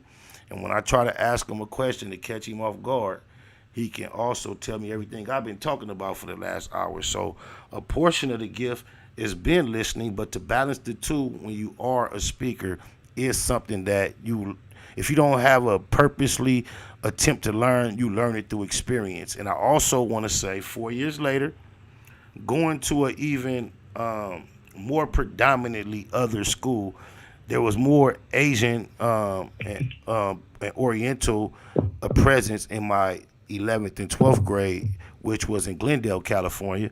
Go do your research and look up the real estate in Glendale. I used to bus myself or be bused to Glendale or and back. Sometimes I used to ride with another family, but for getting home the majority of the time, definitely I was being bused to Glendale. And I can recall my 12th grade graduation. I swear to God, I'm not putting no extras on this, y'all. two teachers. I don't believe they knew each other whatsoever, maybe vaguely. But however, I had a white teacher for 11th and 12th grade at Glendale Academy. And just a side note, he did have a black wife. However, shout out Mr. Ziesmer. He was real. He and I were real tight. But he spoke. He gave a speech at the graduation for 12th grade. And he also mentioned 3 students. Swear for God, the first 2 students, all he could talk about was how many awards, 4.0, 4.3, never late, never missed assignment, A pluses, cry when they got an A minus. That's all he know about them. They deserve the world. They had all the extra shit, all the extra colors. And then the third student, I love him for this, on my mama, cuz he was like, there's one more student I had to mention. He said, this dude, we had some good times and we had some bad times. And then he addressed me and everybody kind of laughed. And he said, I made a list of some of the bad times. And he reached up under the desk and he had one of them stacks of computer paper back in the day. They used to be connected on the side that you could just tear off. And he rolled out a long ass roll of the computer paper. He's like, and it was like, I swear to God, cuz people played the violin, they gave speeches, sang songs. Nigga, that was the highlight of the graduation when he rolled out all that paper talking about I made a list of a few of the bad times. And that's just my experience, me drifting on the same conversation on my mama. Look, man, it right there. A lot of people might have thought that was an easy little situation, but no, I seen it. It was difficult, but then you made it look easy. But I don't think the average person would have been able to navigate just a conversation like that. You know what I mean? With somebody that was passionate, because the sister Jaguar, she passionate in her speech and how she's, when she says something, she really feeling it. And you know what I mean? And she's probably I'm also not easily swayed either. Yeah, I'm also balancing her. Snapping on me with that energy easy. I'm nobody in the grand scheme scope of things. If you just judge the relationships that you see, she willing to challenge right on the camera. So I'm also balancing her, not just saying, nigga, fuck what you talking about. So all that is all, man. Yeah. Man. That's why I've seen it. That's why I spoke to her spirit and her tone. I utilized certain words. She named me her rabbi. I'm gonna tell you where I conquered her spirit in that conversation. And the key word none of y'all caught. Behind the scenes, since she and I have been communicating, based on a few of the things that I said to her upon our introduction, she has named me her rabbi. And if you realize what a rabbi in the spiritual world, I don't care how potent you feel you are, if you have accepted someone as your rabbi, they pretty much guide you towards your bottom line. They can pull your coattail. They can tap on your shoulder and not tell you what God wants you to know, but remind you what God has told you already. And there was a moment in there where y'all realized when I this is how I invited myself to be kind of like anti. I said, now I'm your rabbi, and that was reminding her, you called me your rabbi. So guess what your rabbi does? In time of chaos and confusion, your rabbi administers to you. So that gave her the spirit of acceptance to kind of receive some of the like sedative things that I was saying. Because she knows no matter how alpha she is, there is no benefit in tearing down the man that you have helped build up and that you're going to need to be at his peak of everything that is somewhat considered protective as you go on this journey. So we know she's battling with a lot of things, and she's been honest about one of them is the shock of fame, the shock of being popular. Just think about a lot of what she's been expressing day one, even when she's been exposing shit, was because she feels slighted about her journey at being pushed to the forefront. She's never been dishonest about that. That's part of it. And now she's honest about like, damn, it's not no way the way I envisioned it, but to some extent, I'm experiencing the fact that everyone seems to be aware at once of my existence. And she said, a lot of what y'all seen us do that don't look quite copacetic is us kind of fucking up, being shocked about the moment. We kind of slipped on it. I understand that. She's being honest about it. And we know for a fact she's honest about the fact that up top there's been issues. And also remind you, she's also honest about the fact that a portion of it is performance. It's on you to figure out how invested you are in to decide which portion is which. And you see her with the ashes, and you might think she going overboard with that pork. Hey, you know, the book that raised us said, let the dead bury the dead. And you holding on to something so physical that perhaps has really no connection to what's left over of the ancestors that you are respecting. It might be diluting your connection, maybe releasing the physical and accepting that what you cannot see is a more direct connection with your ancestor, just like this spirit that we are keep chasing as spiritual beings. If you're grabbing a book that's old, that came from way back, maybe you need that. I don't want to take that from you, but there's some of us are being challenged with the ability to let that go and trust what that book is talking about to guide you. That book, whatever it is compiled about, what you can say is a bunch of people apparently writing about a power that was larger than them.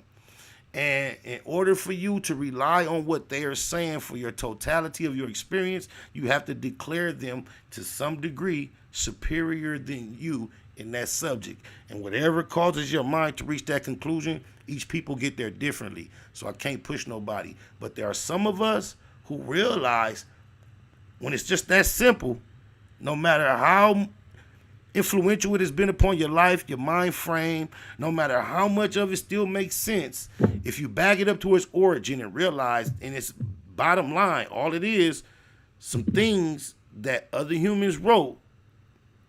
Once you realize that, your challenge is different from people who are convicted under the gospel. It's a different part of your spiritual journey, and you just have to have the courage to know that it's okay to take that step, and you can't convince nobody else it's okay, because that's the way we've been programmed. And then when you got the mindset of you ain't the person that's the go along to get along type of person, just like yourself, you know what I mean? You ain't the person that's gonna go along. You gonna speak the facts. She speaks the facts, and then they don't like that when you put the facts out there, and they want to try to bash you and try to make it seem like you crazy or you talking crazy or you somebody that don't need to be dealt with or whatever because you speak the facts. So when you go against the grain because you stand on what you stand on, people do not like that. No, but that's exactly what she's doing. Just like yourself. You stand on what you stand on. Other people don't like that. You know what I mean? I'm glad they would for rather her you safety. just go along to get along. I'm glad for her safety. She's packaging her message with crazy, because it takes that's what's causing a lot of people not to take her as serious enough to where she probably is still safe, because she wasn't coming across as crazy. People probably would be a lot more afraid of a lot of the more things that she said that makes a lot of sense. So that crazy is a defense mechanism. And then you know what? It's not always on that one person.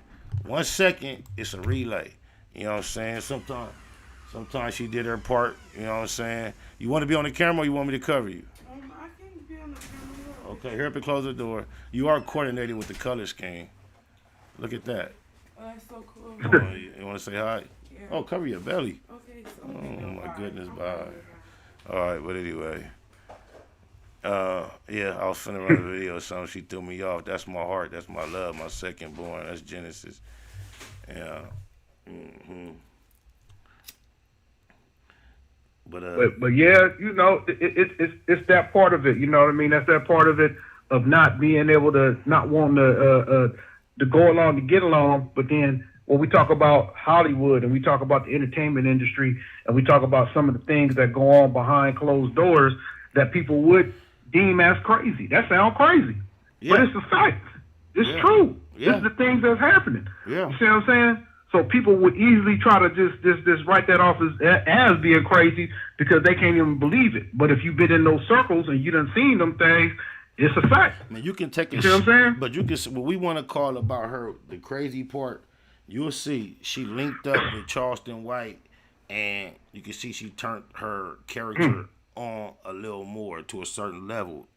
Then but it still was on just like boldness, shock value type. It kind of switched. She switched to a slightly different channel after she like linked up with Charleston White. I could tell she kind of like saw herself in a similar light as he, And once they linked in politics, she kind of like, from that point forward, adopted slightly a little bit of his tactics from that point forward to kind of like continue to pursue what she considered the same lane that she found herself in, similar to his.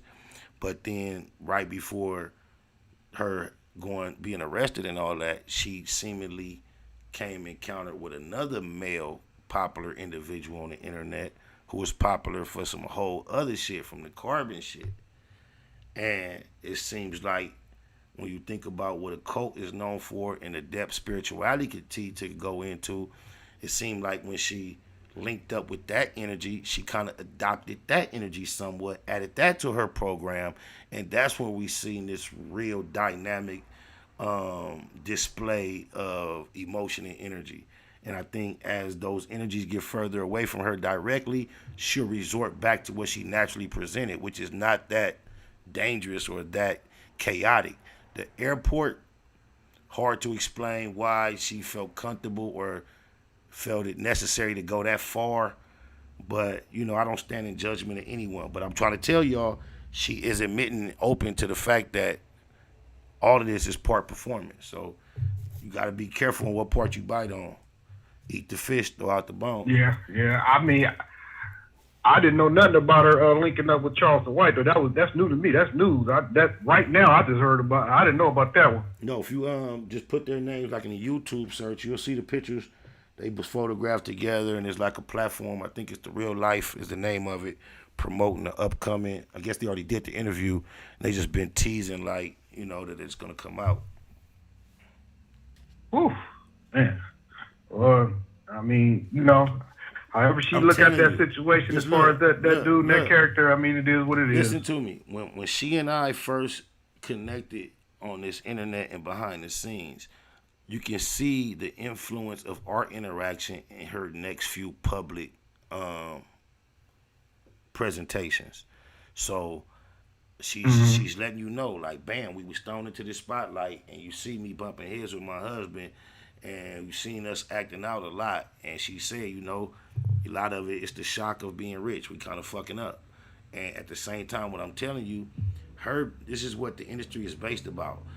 She knows the network, the way you encounter, you soak up, you blend. She's trying to tell you that to a large degree, Jay-Z is Big L and everything he picked up from him. So that's kind of like how shit go. When you get a budget and you get a wave, people that are dope and great, the way they prepare these albums that we love, typically, this is not the only way it happens, but typically they tap into all the greats that they can afford to come through parlay, and they do a gumbo. So as she's going on this journey of new popularity and she tapping into people that she can resonate with for different reasons, as she fucking with them, she kind of fall into the pocket of whatever's going on with that person that she can relate to, whether she relates to them for every reason that they got, everything that they got going on. Because I know she don't push everything we push, but we have a certain core bond of our experience that we do connect on. And I think she has different connections with different people, and as she connects with them people, she kind of goes with what it is that they share. And we watching her go through that. And I think, she wise enough, sharp enough to utilize it for her own good, because it is a variety, a diverse group of people that you're trying to attract when you are on this internet on purpose. It's one thing to jump out here. Nobody knew who Jaguar Wright was in our generation.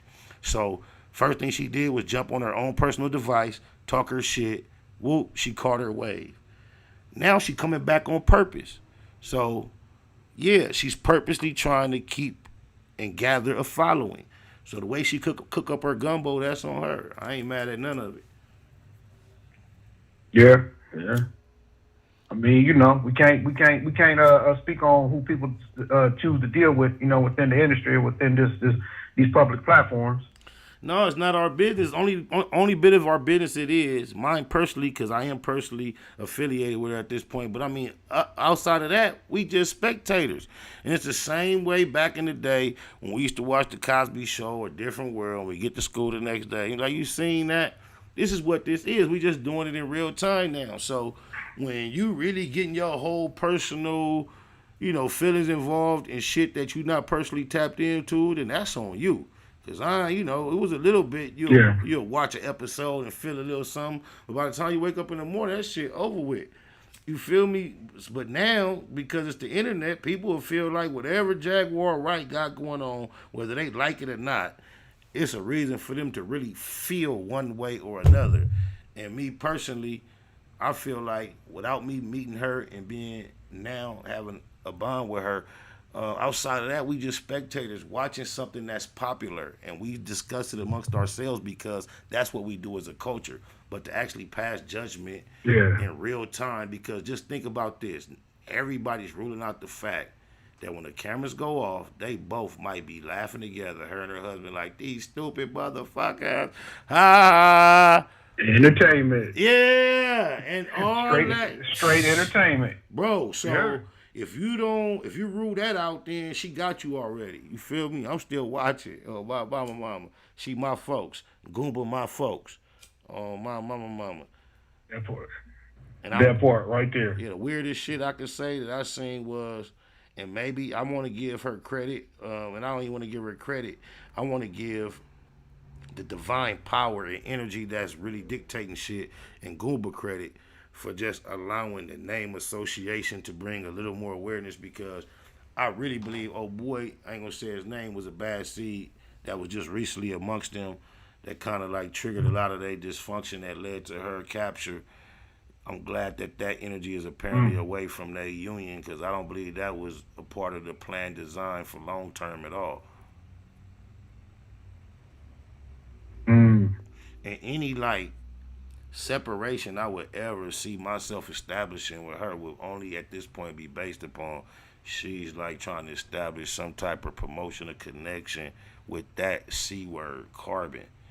I heard they trying to remix it and flip it from nation to island. I'm not with nothing that they pushing as far as affiliation.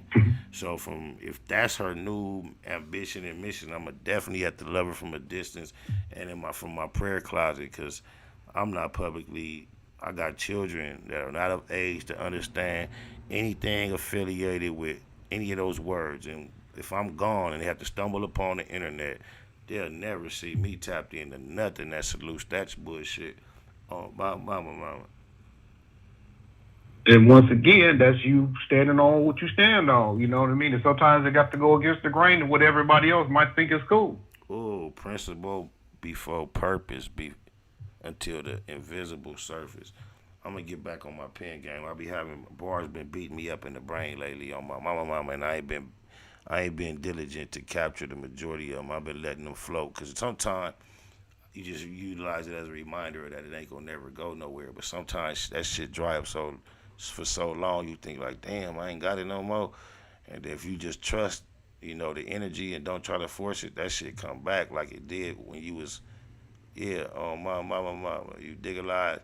I'm finna get this shit down to the last words, man. I appreciate you for providing me somebody to run these thoughts of and help me maintain this monologue, even introduce the dialogue when it was applicable, because without you in this session, this shit would have been cut short a long time ago. Oh, my mama, you helped me maintain what I would consider a presentation. So I'm going to get it down to last words, and I'm going to let you go first, and then it's going to be me. Last words. Do your shit. Man, my last words is it ain't going to never change, man. It's just keep pushing that positivity out there, man, and keep growing the way you're growing, man. And like I say, when you come in with that deep thought and that deep conversation, it could be a lonely world, because that's what I feel sometimes. I feel like, sometimes I'm going to speak on some things that people just don't get, but you speaking on things that I'm getting from the start of the conversation to the end of the conversation. I'm like overstanding it and understanding it completely. You see what I'm saying? So keep doing what you're doing, and I know that a certain amount of your crowd and your audience is accustomed to you speaking on certain type of situations and things and stuff, but at the end of the day, they got to understand that SPI is bigger than just that. Oh, you know what I'm saying? Mama. He's bigger than that, and he's growing and growing and growing, and his whole audience is going to grow along with him. You see what I'm saying? So they just got to understand that part of it. It's more, you more than just one dimensional. You see what I'm saying? When it comes to things, You have a whole lot of different areas. I swear to God, this utilizing current events as content to discuss on this public platform, I must admit, is a crutch. Those that was with me since the White Walls day one, initially, I committed myself to jump on here and not utilize current events for content whatsoever. However, the process was to just read the comments in real time and react in real time. And what started to happen was so many of the comments and questions were including current events. I still got caught up in discussing current events, and not only did I realize that's where I would get the majority of the traction versus talking about other, I also realized that I would find myself saying things that when I heard it later on, I would rather have not said had I thought about it. So I stopped answering the comments and questions in real time and just allowing people to submit their thoughts to my DM, and then me kind of going through them and having more of a process where I can kind of like skim through their comments and questions and react to the ones that I felt comfortable discussing, or at least preparing what I was going to say to where I wasn't just thinking off the tip of my tongue with no thought and no. So that's how we got to what seems to be a process of me just jumping up here talking about current events. However, I really, on my mama, don't be giving a fuck about nobody name that I put in these motherfucking titles next to mine. It all has to do with the algorithm and what would be successful as far as maintaining attention. But if you realize what I really bring to the table is conversation. I like to talk about things I have yet to really heard. I don't like to hear a repeat of conversations I heard already. I would love to come on here and just go organic, and I want to move toward that. However, what I've learned in conversation and dialogue, period, it's not about what you want always. There is not the correct way to engage in dialogue. What I was just talking about earlier, one of the most essential elements of delivering a message when it comes to dialogue is the willingness and capability of receiving one. So I say, hey, let's talk about apples, and I realize the majority of the people that I'm speaking to also would like to talk about oranges. I may have very little to no interest in oranges, but in order for me to be fair with the energy and also for me to realize this is the way for me to get my message about apples that I feel is far more important than what they're talking about with oranges, I am going to be wise enough to listen to what is being said about oranges for the opportunity to deliver what I deem needs to be said about apples. So that's also part of the exchange of me including some of the bullshit that we discuss. Not because I give a fuck. Like, I don't care about what nobody in these headlines is going through in their personal lives, their careers. If you really, really just analyze my personality, I think it's evident. So I will admit, utilizing these names is just a tool and a tactic to be effective upon what y'all call these YouTube streets, because I really don't give a fuck. My mama.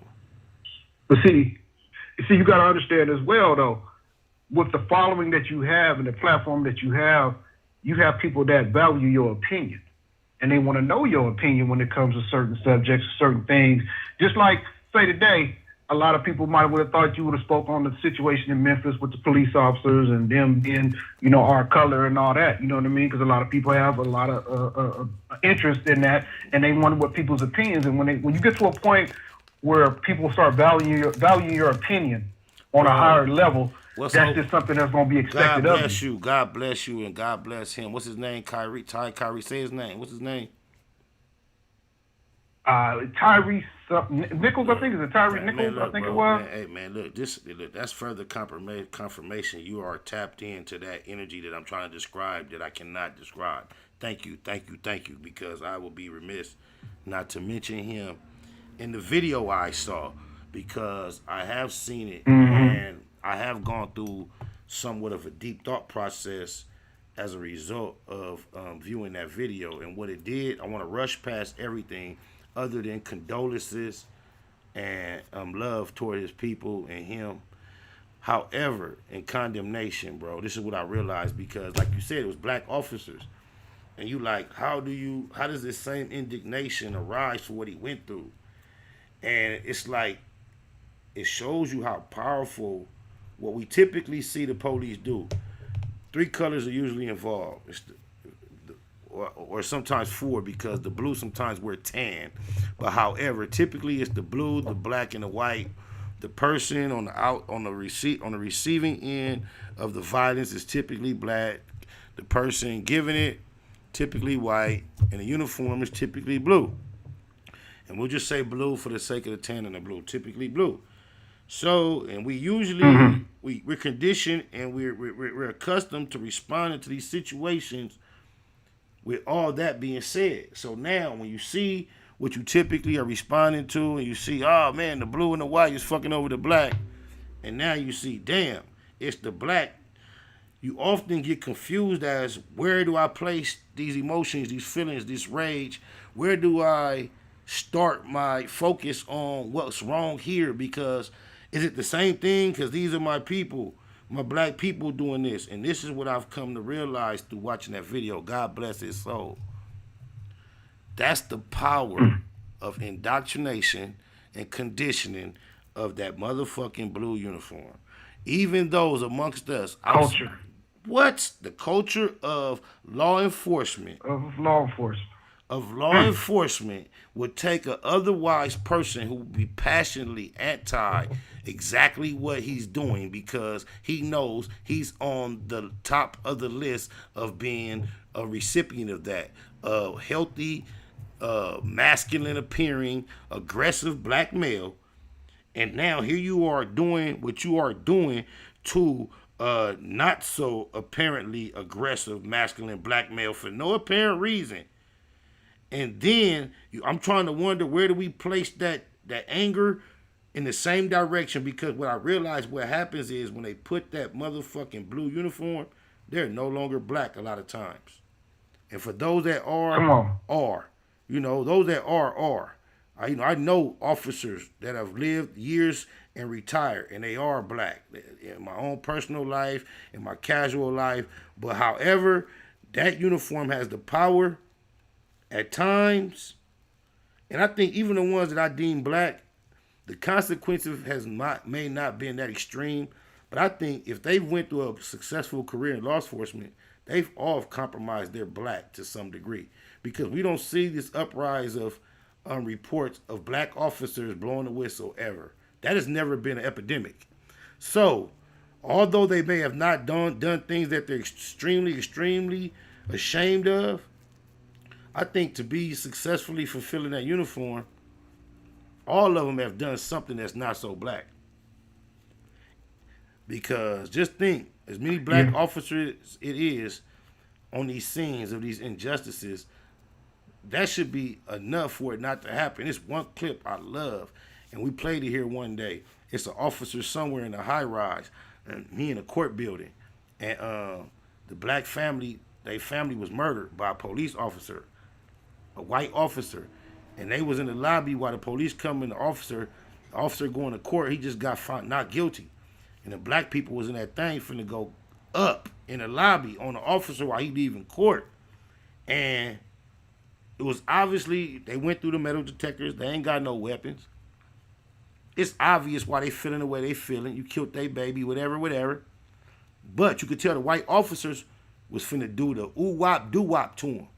Because it's like, God just sent this big, strong black officer just to get between the white officers and physically stop them from doing anything to these people that was overreacting, being emotional, being physical. He didn't give a fuck. He turned his back on them and did all his fucking energy to like stop motherfuckers toward the police. Like, let them do what they want to do. So what?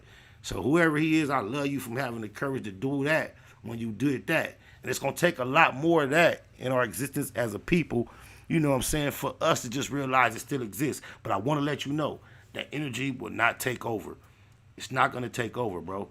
When you think about a fucking you think about an avalanche or a snowball, and think about the motherfucking potential of that motherfucker going uphill. we as a people are one or the other. What's going to have to take place for either a snowball or an avalanche, it has to reach a point where it falls and it dismantles to the point where it almost seems to be no more. But guess what? The mud never goes nowhere.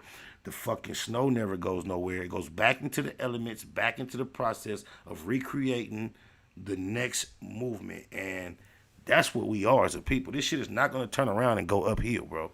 Oh, my mama.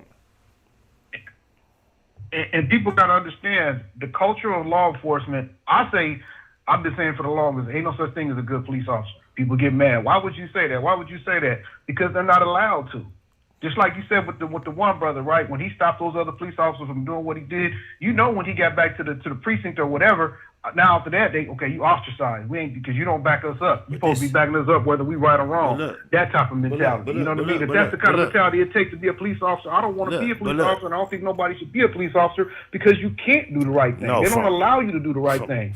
Why? Because at the end of the day, they ain't nothing but the grandkids of the slave catchers anyway. You see what I'm saying? So the culture of that and the way they think about us, and then when you get these brothers that get up in there that have that Napoleon complex, they feel like they nobody. They feel like don't nobody look at them a certain way. So now they feel like I got the right to beat up on somebody and kill somebody because I got this badge and this gun. This is what I'm gonna do. You know what I mean? So people want to 5 black men just because they police officers don't mean that they don't have that in their mentality to want to do something like that because they feel like they got something to prove. But look, they just got something to prove with a badge and a gun. There's regular people every day that feel like they got something to prove, and that's what they'll do to prove that I don't give a damn about beating somebody halfway to death or shoot somebody and killing somebody because I can do that. Now you can do that with a badge and a gun. There's some such things as good police officers because there might not be the overall idea of the police force that we have established that you are aware of. You might not appreciate it in the way that it is, but the fact that it exists, we'll be really fucked up if there was no good police officers, even those without the courage to actually speak up. We don't know what type of seeds are in their heart. Just even Nat Turner, you know how much bullshit he witnessed before he started revolting? So we don't know what seeds are dormant. We do. Look, let me tell you this. There's a personal acquaintance of mine, a friend of mine, I would call now.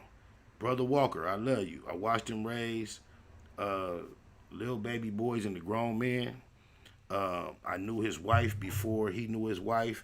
His wife was a sister of a childhood friend of mine. 10 seconds. His wife and her little brother and their family in general attended my church all my life. And then he became her husband, after that process, after she became an adult.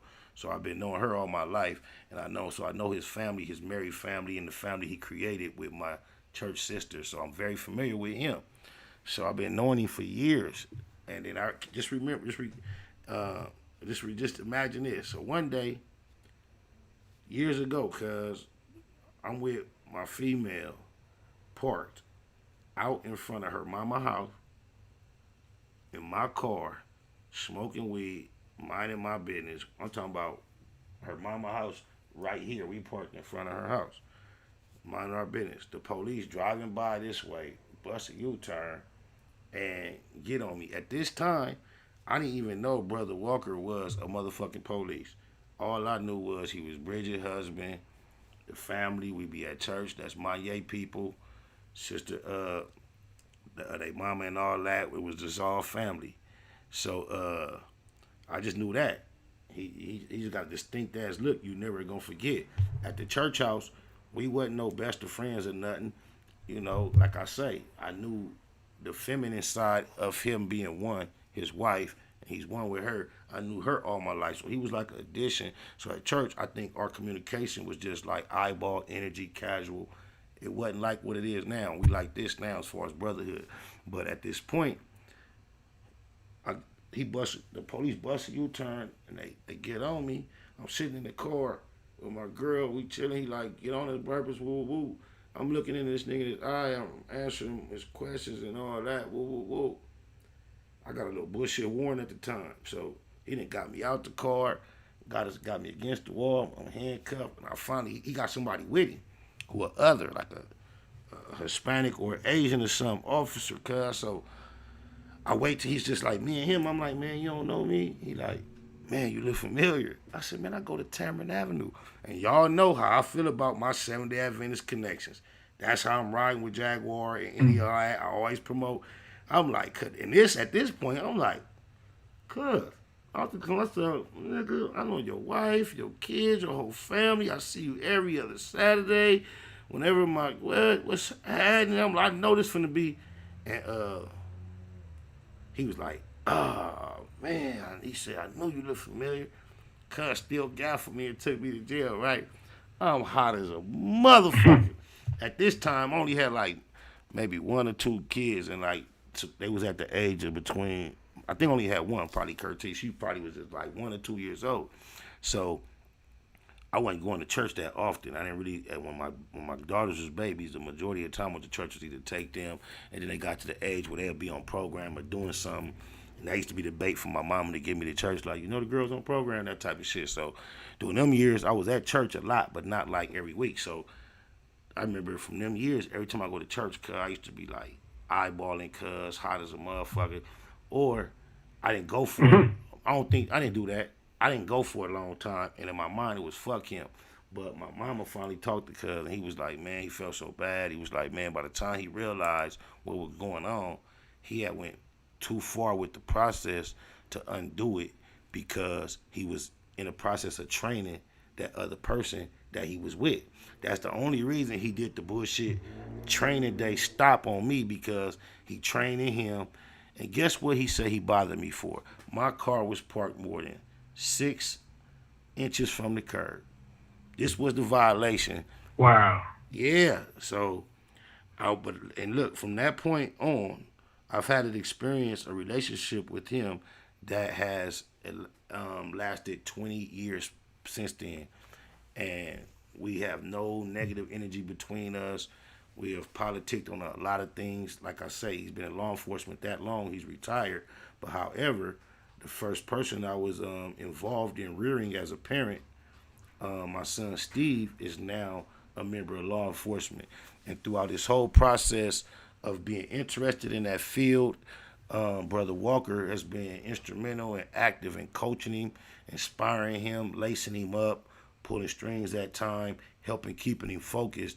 And that was a target he was always able to keep his eye on. And I think even amongst the institutions such as law enforcement that we typically despise, I can still say that there are good cops, and we need representation, even if it's on the tip of infiltration. We gotta, every fucking organization we ever established, the main way they knocked it down was by infiltrating. So even if you want to think they all bad, we gotta hope that some of them is only all bad, because they gotta be all bad until it's time to blow up on. You know, you can't count it out, unless you're looking at it like I'm looking at it, like the avalanche and the snowball. It's a wrap. Yeah, I just feel as though every time you see a police officer step up and speak up about some kind of injustice, makes you know they don't get kicked off the force, ostracized, so they're just not allowed to be. And I'm not saying that they don't want to be good police officers, they don't want to do the right thing. That's why we hear about people that say they used to be police officers. And you be saying like, well, why come you not no more? That's so hard. Sometimes they don't want to deal with that. Always dealing with these negative people doing this wrong stuff, and you got to sit down. They said on their principles like, well, this is what you want to do. I'm not going to be a part of it.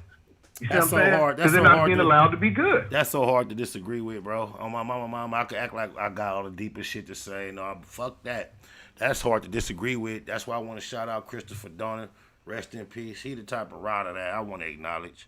Type of nigga that don't get mentioned, because we so conditioned to what the media and what they want us to think. We don't appreciate niggas like Christopher Donner, bro. And he is a nigga that actively put it on the line to go against the shit that yeah.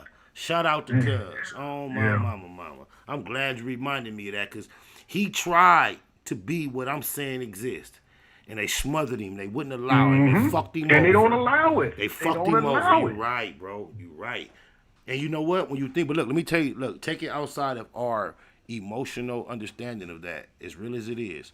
Put yourself on the side of the people that are obligated for maintaining this sense of civilization in this type of society.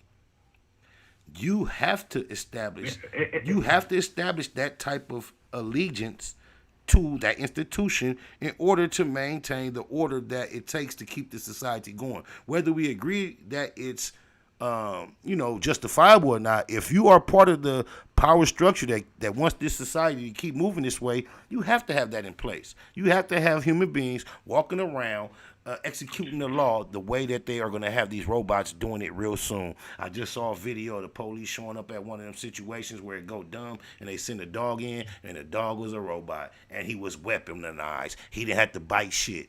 He only got to get close enough to get it in the scope for the motherfucker that's playing him like a... Just think about the little kid that from 6 years old to 25 who never stopped playing that motherfucking war shit. Now he on the motherfucking special force team guiding this motherfucking robot up into a special, and he finna... What? It's a new world.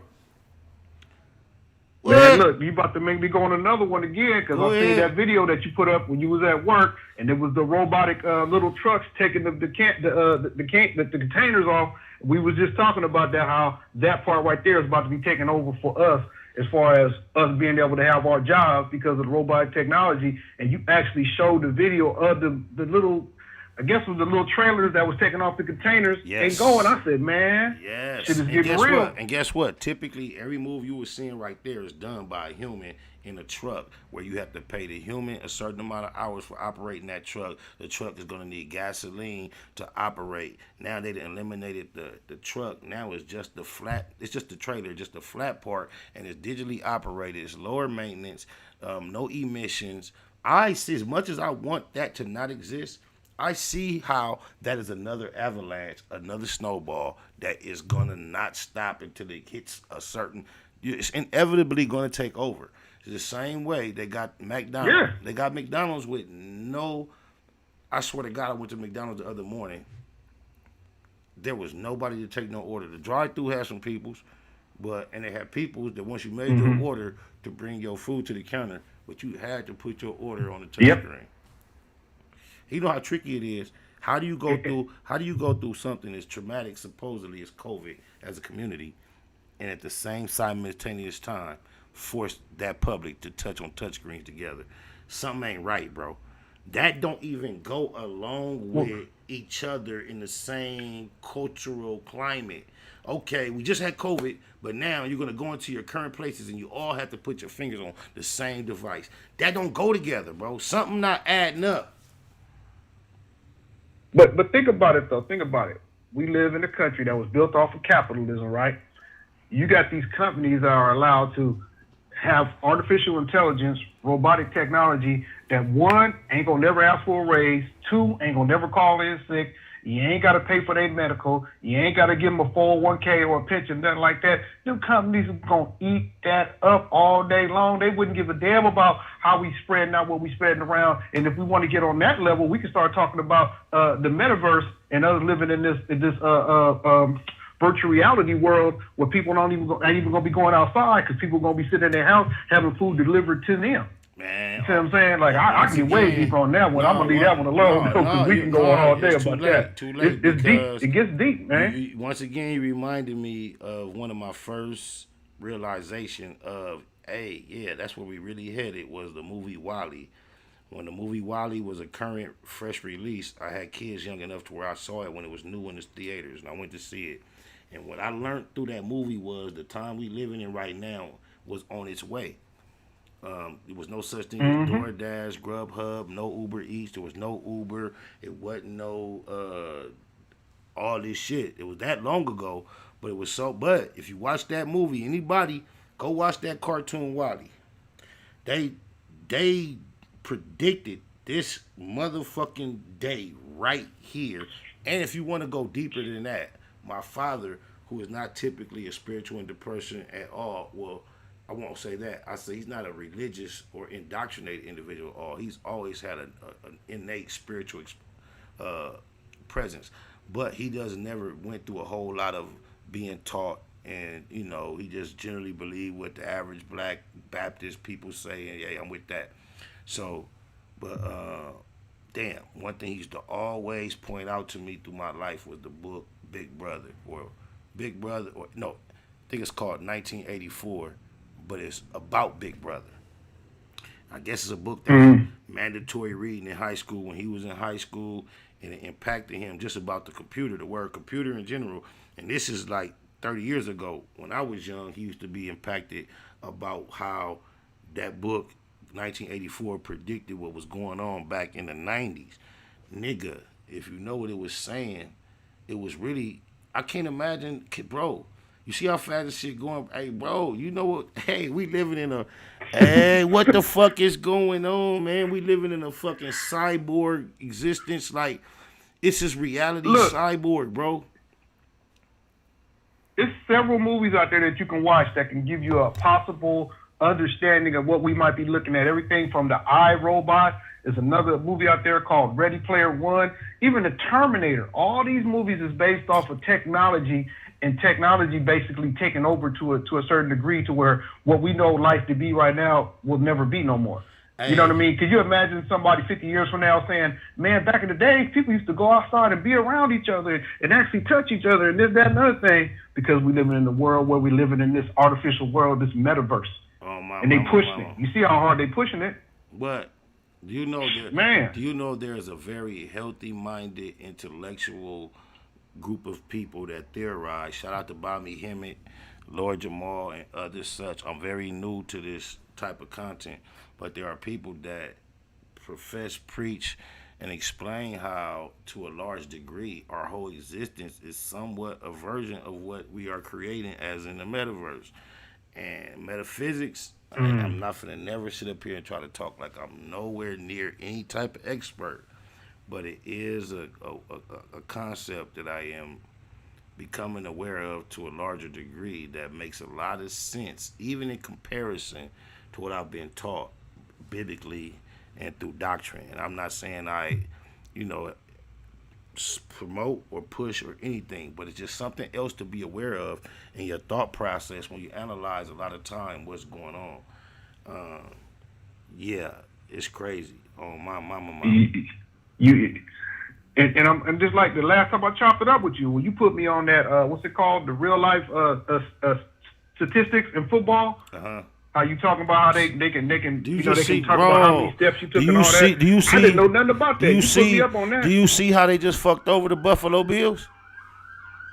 I guarantee you the owners is finna be at the table. If them niggas was not playing hockey and football, the Buffalo Bills would have blew the Bengals out.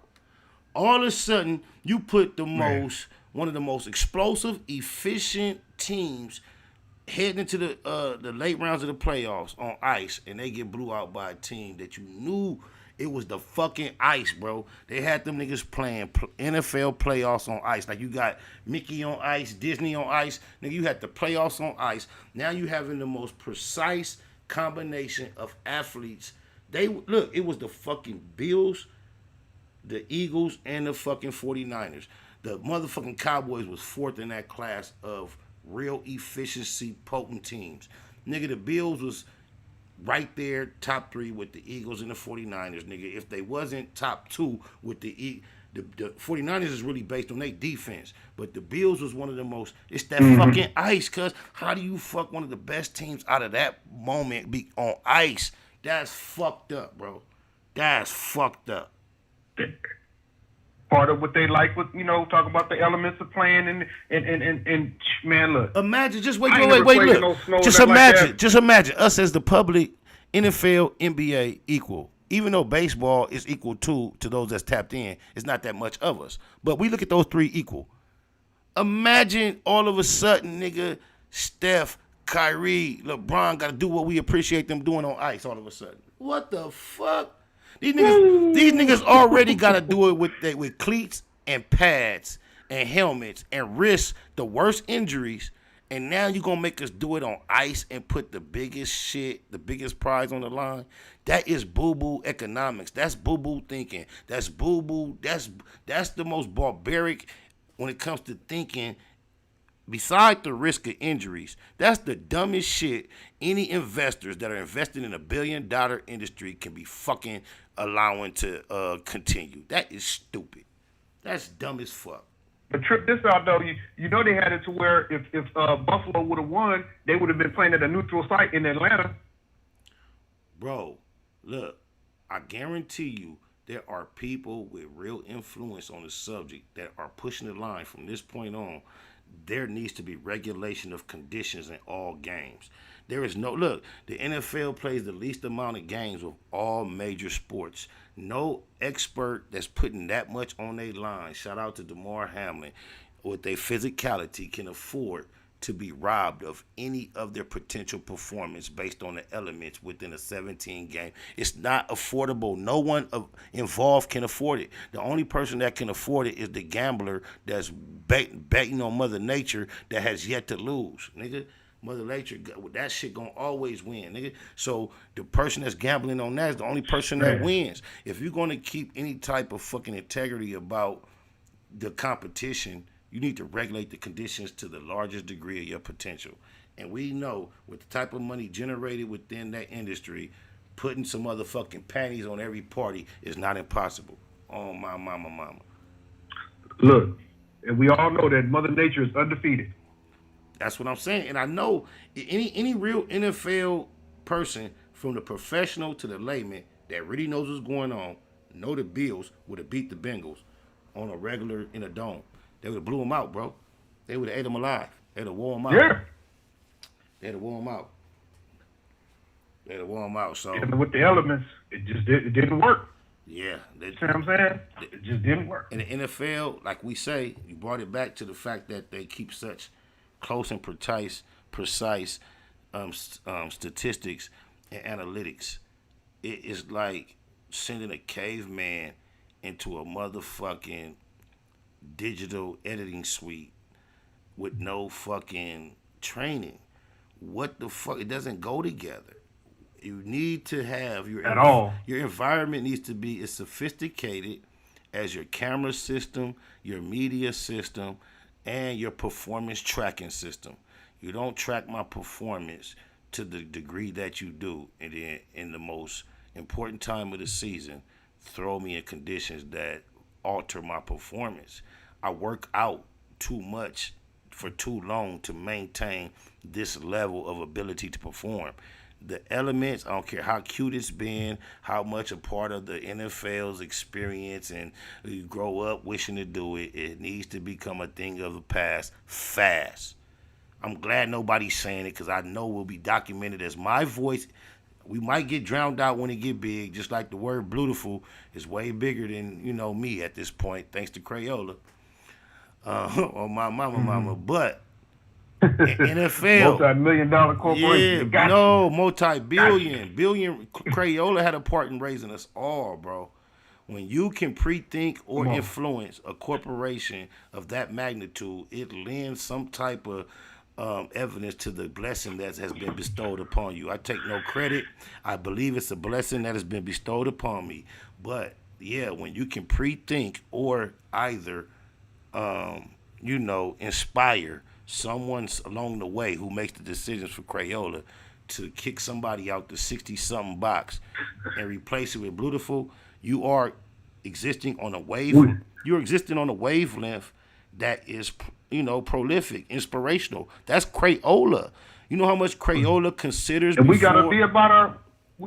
We gotta be about our business and start thinking forward. Like back then, you probably had no way near in your mind to think about copywriting a name or a word. Look, when you say that, look, I didn't bump my head, knock my head on the wall. I'll say that's true. However, but that was the young SPI. No, but listen this to is the older SPI. No, listen.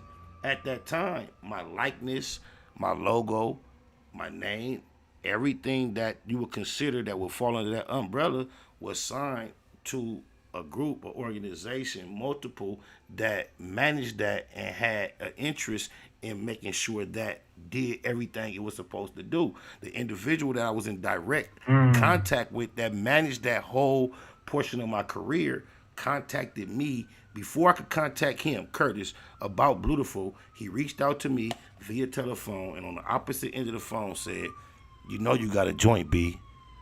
It looked like you spent $250,000 on that video, B. And came then with a whole promotional plan, how we was going to move forward, and then never followed up. So when you think about the industry in general, and then his label in specific, you analyze what you would say now. He says, oh, if Spider had a record, it would have worked. So you just think about it, bro. The industry in general, and then G-Unit. Who has had a record that the boss admitted was what he called it, a joint, that he says it looks like you spent $250,000 on a video? Who has delivered him something like that independently of his assistants? He has acknowledged it. He said what he was going to do as far as what a label does when you have a record. He did not fulfill what he said he going to do, and then years later say, you didn't deliver that type of record. When we all know what type of record it was, I got the record added to radio and other things, which you typically will rely on a label to do. He said I needed a record that can do that on its own before he would jump on it, and then he never followed up. And then in the long run, instead of just saying, keeping it real, like, damn, what I say, I'm telling you, I got to say something for the book, because that was never a point of discussion. But, however, it is what it is. But Crayola came along amongst other things that I won't even try to pinpoint. But Crayola came on, and just in a marketing standpoint, a motherfucking commercial standpoint, it was shown that my thought process and my creativity was on the pulse of Crayola. How prolific and influential has Crayola been in everyone's upbringing in America for the last, I don't know how many years?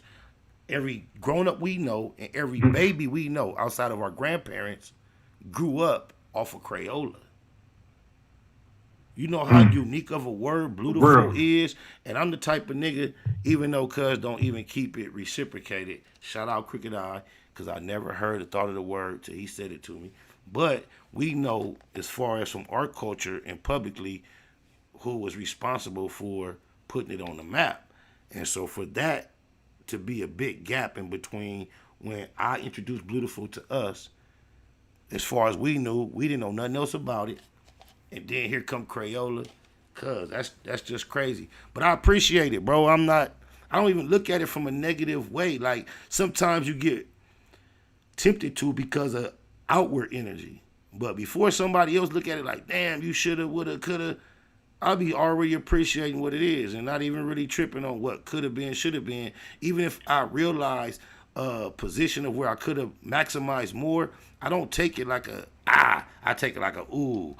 That's what's happening with me. I'm going to tell you another one that may seem like a missed opportunity. All my life, being my mother's only child.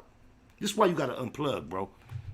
This is why you got to unplug and not be distracted by the shit they present, because you will miss out on this type of energy that may dwell amongst you, within you.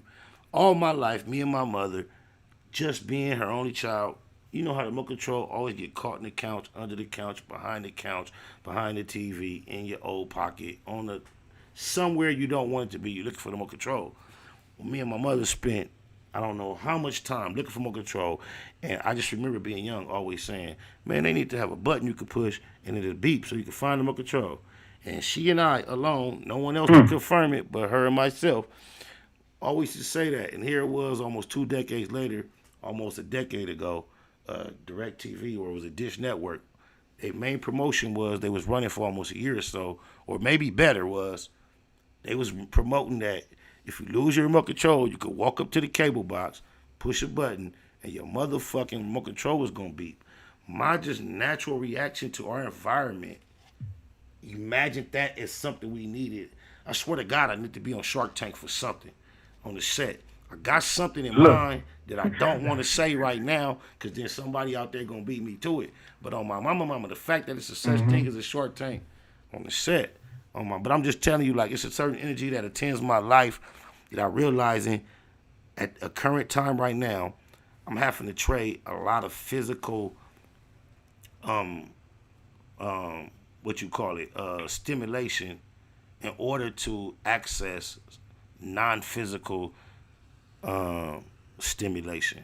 And it's a trade, and then eventually it's a balance, I believe. But when you overindulge in the physical, acquiring a balance might seem like you're being extreme one way versus the other, but it may be a necessity because you spend so much time just upon the flesh and the physical and things that pertain to the physical and the flesh, and you start the spiritual and the intellectual so long that sometimes you got to go so hard on that opposite just to reach that balance that you need to, obtain. But see, now you got to look at it like this too. If not once, but twice, you done came up with two prolific type of situations that could have came and brought you finances in a way that would have changed your life. You got to think in your mind that there's more ahead. You just got to say it right now. You got one right now. You just ain't want to speak on. Thank you. You see what I'm saying? Thank you. So now with your wisdom that you have right now and able to work it in the right way, you just got to know in your mind that it's going to come again, because that's just the way you think. That's just how your mind works. This is how the universe works around you. Let me That's share all this. it is. Let me share this on this subject. Swear to God. On my mama 50, keep it a Google. On Crip. On my mama. This is small, but y'all place it how you want to place it. I'm talking about one day randomly, I believe it was 2005. Y'all can go find out whenever the campaign was initially launched when I tell you the punchline, and you'll know when I told them this. But the day I said it, out of nowhere, within a matter of a week or two, it was posters everywhere and became the theme of his whole promotion. I, on my mama, told 50, nigga, it ain't 2005, nigga. It's 2050. And it looked like, oh shit. And immediately, that was his next campaign. So that's just the energy of the creativity, small portion, small experience. You know I ain't lying, Curtis, from Curtis to Curtis. On my mama. That's just how it go. Like, Cuz had big posters. That was, if you go back and look up right now, 50 Cent, 2050, you'll see that was a campaign he went on.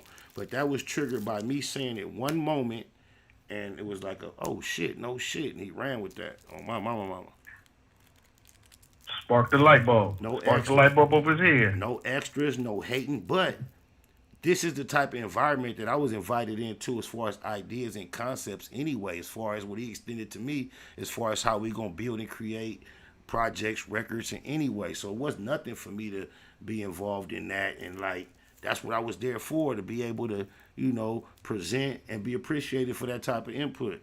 So, for a nigga to sum the whole experience up to, oh, not a record, cause we had the plan, bro, the plan. I was looking for it before the shits. Hey, Two Nicks, can you email me the plan? Cause I was looking for it in my email. I wanted to play it bad on my mama.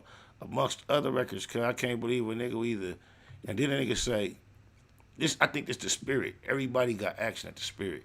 I think the spirit was plugging that cuz soul, cause he know the discussion deserved in my direction, and he don't know how to really deal with it, cause a motherfucker asked him about his experience with artists in a certain parameter, and he inserted me where I did not belong, because the interviewer asked cuz like, are there any artists that have been bitter to you through the past, and then they coming at you saying like, oh, I'm sorry, I shouldn't have did that.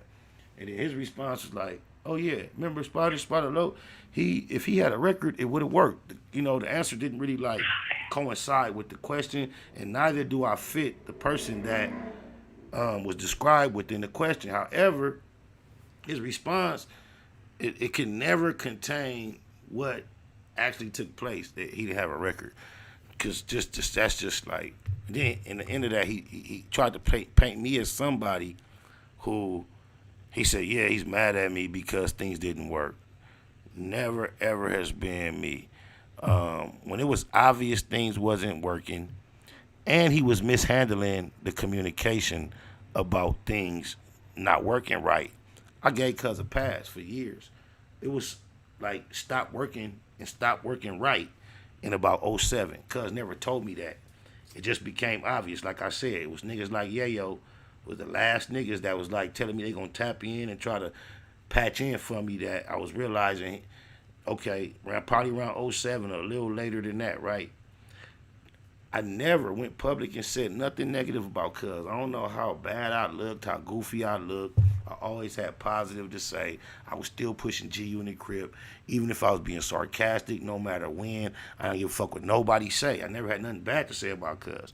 The only time I started being more honest about my experience was in 2017 But however, I have been aware that my shake wasn't quite 100, but I just wasn't public with expressing it. And in 2017, when Throwback Thursday became was already a played out trend, I got late to it. I'm on social media. I had a clip that kind of like exposed the moment when I realized Cuz energy wasn't healthy toward me as a CEO. And I posted it. It was like Throwback Thursday when I first realized 50 was hating on me. And what the content within the video speaks for itself. It is what it is. He was hating on me. But Cuz responded, and he responded via his Instagram. And within his response, he lied on me saying I never delivered. And that's when he shifted the whole energy. And after 10 years, that's when I started being more honest about my experience and started even leaning toward the side of disrespectful. But initially, upon me realizing shit wasn't what it was supposed to be and Cuz wasn't sticking to his script, I was getting at Cuz like this, even though this would be considered embarrassing. Like, nobody want to be in the public saying what I'm saying right here. To he who have an ear, let him hear. You digitalize, because, like, you know, Cuz studied the 48 laws of power, go by it, live by it, and all that, right? So even at a time like that, with me speaking my mind and not being a nigga shitting on Cuz or going at him or, you know, I'm just want to let you know how I was approaching the situation. This is already me realizing what I already know. Shit ain't right. Cuz ain't living up to what he committed to. It ain't my fault. I ain't did nothing bad. It's all bad. I'm going to speak on it publicly, but I wasn't doing no bashing. This is what I was saying, y'all. Check me out.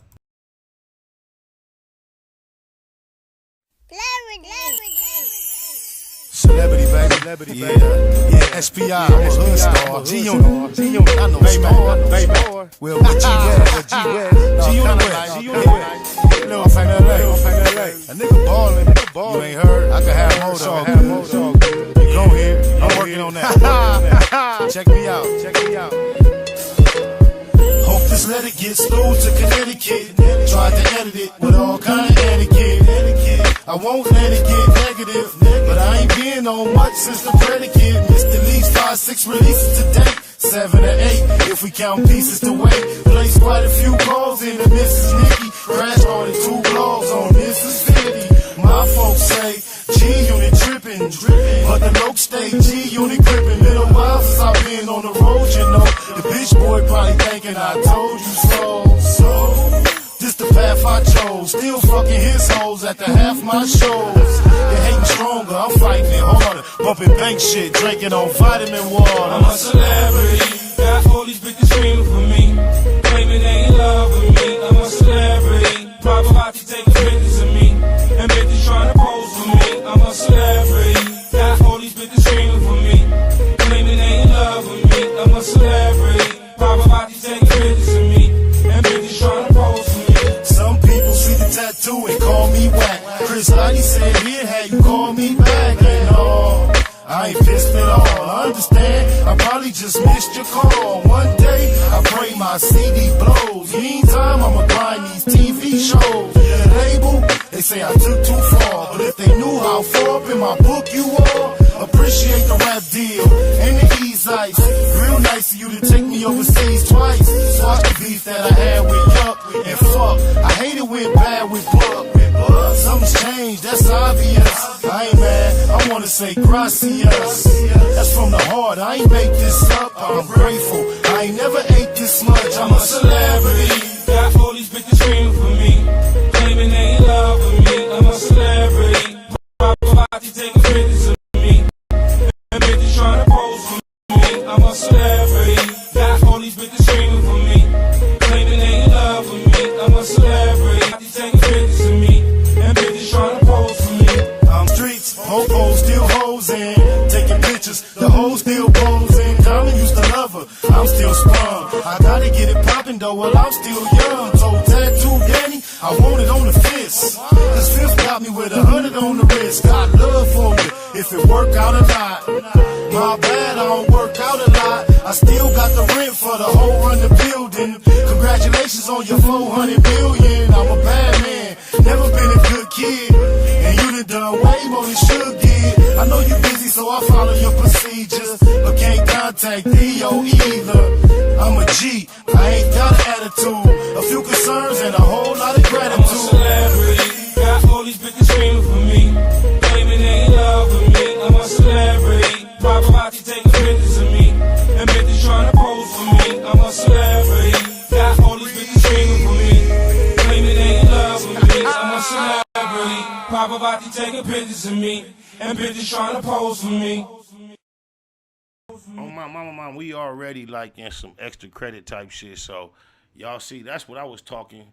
Like I wasn't never finna take no public platform to like say anything negative toward cuz of that direction. And I had run across that clip where he was hating on me, which if I had it loaded right now, I'd play it, but it's like real accessible. I ain't finna trip all that. And then because I got on that beat, on my mama, we came back with the remix. So blah blah blah. I'm just finna run it. VJ Keyway in the building. Celebrity though. Tap in, tap out. All digital platforms. Remix. Me and my niggas, hey, celebrity, baby. No, hood store. Snapshots, matter of fact. Just in the hood. LA life. Yeah, no, that's crazy. Well, a few other spots, nation. Well, worldwide. Say something to the camera. No, a few niggas know your boy. Smile, ain't nobody. Smile for the camera. It ain't my fault. I don't have good luck with folks. Ain't my fault. Y'all can't fuck with low. My paint so wet, you can watch your Chevy in the reflection. And my watch so heavy, I gotta rest my wrist on the wheels. Try me, that's my only wish on the real. I keep my fists on the steel and wheel. Leave your body stiff on the field. I never sacked the quarterback, but I done sacked the quarter sack. And I can act up more than that. Tell your homeboy to back up more than that. The red dot hit anything I pointed at. On my back, that's what California at. Whatever he at is celebrity status. Baby wanna bounce, she better be bad. I'm a celebrity, got all these bitches screaming for me, claiming they in love. On my mama, that's my nigga Big Guess from Brooklyn on the hook, and he got a verse. I'm finna skip his verse just because the nigga Cartoon on the second verse, the way our verses coincide, like just like that's Big Guess on the hook on the beginning, on the first song and the second one. But I'm just finna go to Cartoon verse because I just like the way our verses like go off each other. My mama, shout out to Big Guess though, my nigga Tune, Rialto Tune on the set though. I'm a celebrity.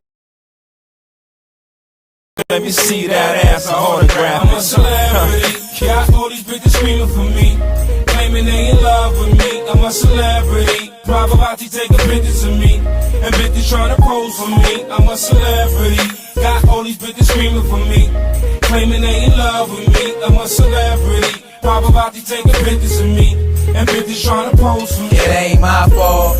She like fucking with goons, and your baby mama wanna come fuck with the tunes. Girlfriend, oh, I'm a gremlin, she still wanna ride. Baby daddy on my dick, so it's hurting his pride. You in the Lex, I'm in the bucket, she still wanna dip. Throw the still on my hip, yeah, she feeling the crib. Now we eat lobster and filet mignon. Drop the cushion, the swish it, and fillet the crumb. Hey, I never hit a buzzer shot, but in crunch time I bust a shot. In the booth, get top rhyming. Got a rap deal and still eat top rhyming. Bounce the ride up west until the frame crack. Damn you sexy little mama, where your man at? On the 110 doing a $170. Pose, pull me over, I'm good, I'm a celebrity. I'm a celebrity, got all these bitches screaming for me, claiming they in love with me. I'm a celebrity, paparazzi taking pictures of me, and bitches trying to pose for me. I'm a celebrity, got all these bitches screaming for me, claiming they in love with me. I'm a celebrity, paparazzi taking pictures of me, and bitches trying to pose for me.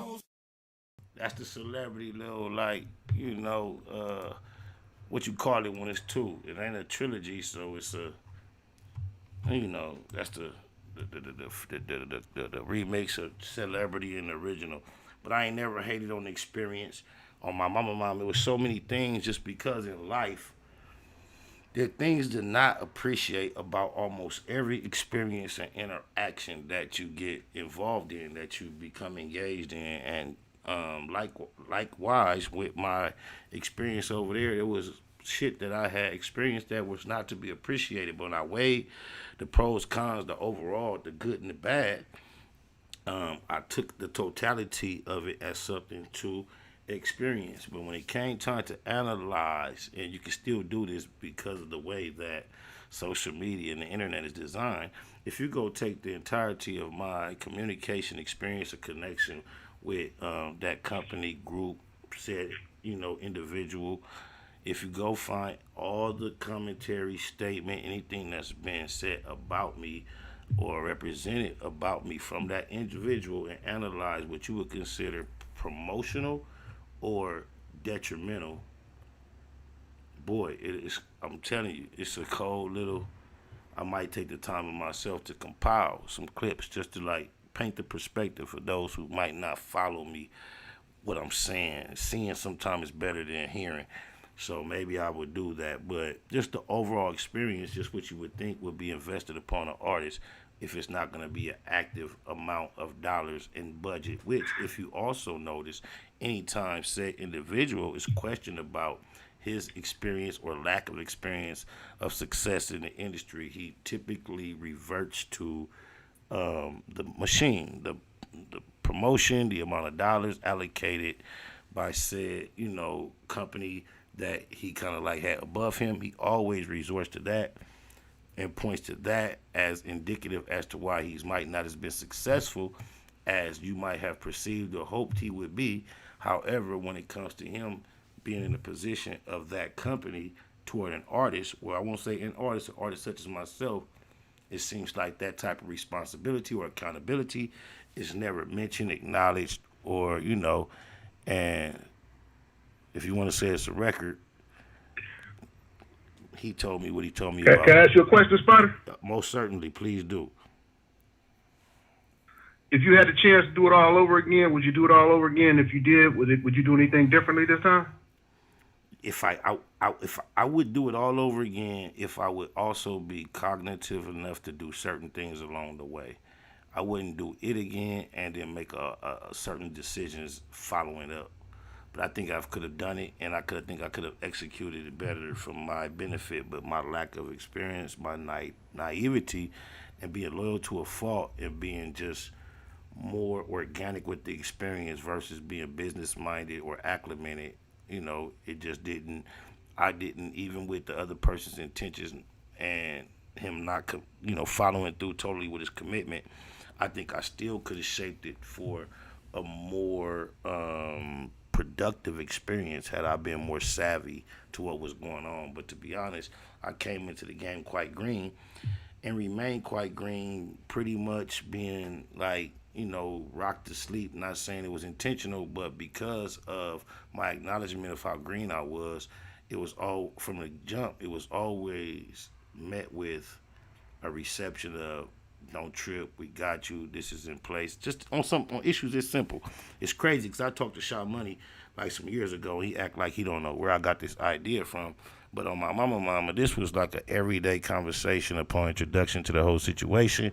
Whenever you would mention the fact that you didn't have management, the response was, don't trip because we got Shaw Money. He really managed the artist. But, artists really, he say, managers usually take 20%. But the benefit of having in-house management is you ain't even got to pay that 20%. So, with you just being generally familiar with the success of the whole energy of what everybody got going on, and they kind of selling it to you like Shaw Money is managing all that, coming from what you're coming from and the pace things that are developing, you kind of develop a comfort with relying on whatever Shaw Money is going to produce. And Shaw Money was turning on a few plays. The NBA Live and the Madden shit. He also took me on a couple of script readings in New York. And it was a couple little bags he was plugging me with. So he was facilitating my career to a certain degree. In that capacity, however, it was not substantial to what I actually needed. And when the opportunity came for me to be associated with a management situation that would serve me far better, I didn't have I wasn't aware enough, sharp enough with the game to know to make the move to fuck with Troy Carter and the Sanctuary Management the way it was presented to me. And if I would start the same process if I would be able to be sure that I would handle that situation for one different. I think that one situation could have altered the future, but I also am totally content with understanding that anything that is intended for me is unavoidable. No one can stop it. And though I may have desire to reach certain destinations before I get there, me not getting there before I am fully aware that might be the only reason I'm still here, being preserved. I don't know what I missed out. So I don't sit around in any type of recollection or regret of any of those decisions. But if I had to analyze it just from like a book or a movie, situation, that's the one decision I would have made different, is to fuck with the sanctuary management shit. But I don't know. You never know, bro. I don't know. But I have exhausted my voice. I'm somewhat hoarse. I appreciate you again. You make this shit even stretch a little longer. Pause. But I'm up out of here. I ain't even finna let you say no more last words. Last words, my nigga. All right. Yeah, I appreciate everybody that's banging with me, hanging with me. I know I did the most today. And, a lot of y'all fucked with it. Appreciate it. I'm hoarse. Y'all hear that? I don't never go hoarse on this thing. On my mama. But for me, SPI, to my last words. Y'all can mix it up, chop it up. You know how it goes. Sometimes when I'm sitting here, I get to playing a few records. So if y'all want to be in the chat, I'll politic with y'all for a minute if y'all in there live and run it on my mama.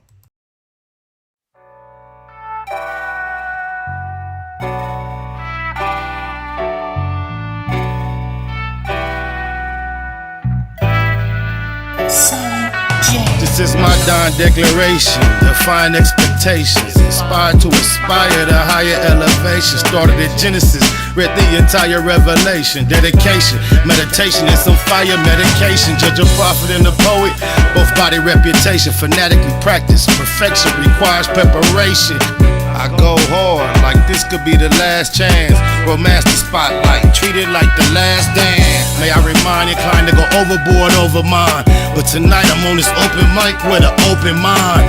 Always try, let it fly, ain't care where it fell. Never say goodbye, but we'll tell her farewell. You ain't heard, I ain't word, I ain't scared. Been through some ups and downs, now I got the last word. Finna clown, now I got the last word. How that sound? Now I got the last word. I ain't word, I ain't scared, you ain't heard. Been through some ups and downs, now I got the last word. Finna clown, now I got the last word. How that sound? Now I got the last word. And just so y'all know for sure that I'm serious, y'all can put this right before the period. She slid the digits, I hit her with a digi-card. She came to visit, hit it hard by the mini bar. I made her roar like the engine in my Hemi car. Way before she came to listen to my seminar. Every time I'm done, she always want more. Keep a contour in her back for the encore. I paint a picture like we was playing Pictionary with perfect diction. I take you through the dictionary, y'all can have an introduction and an intermission. They finna listen for it's finished, just a benediction.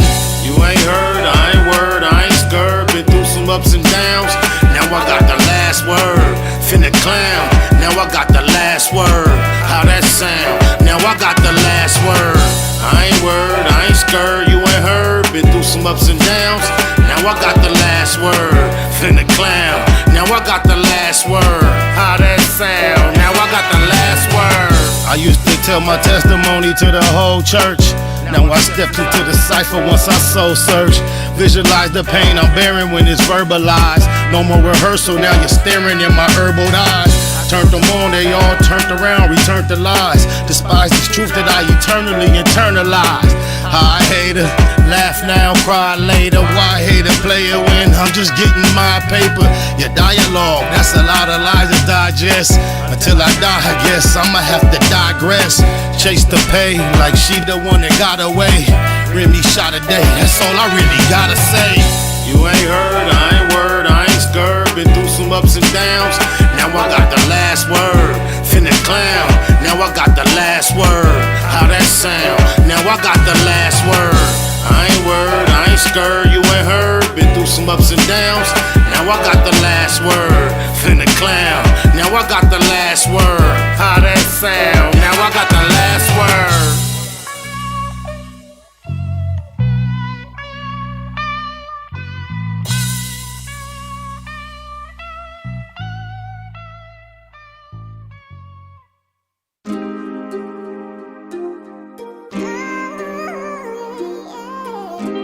This is J.P.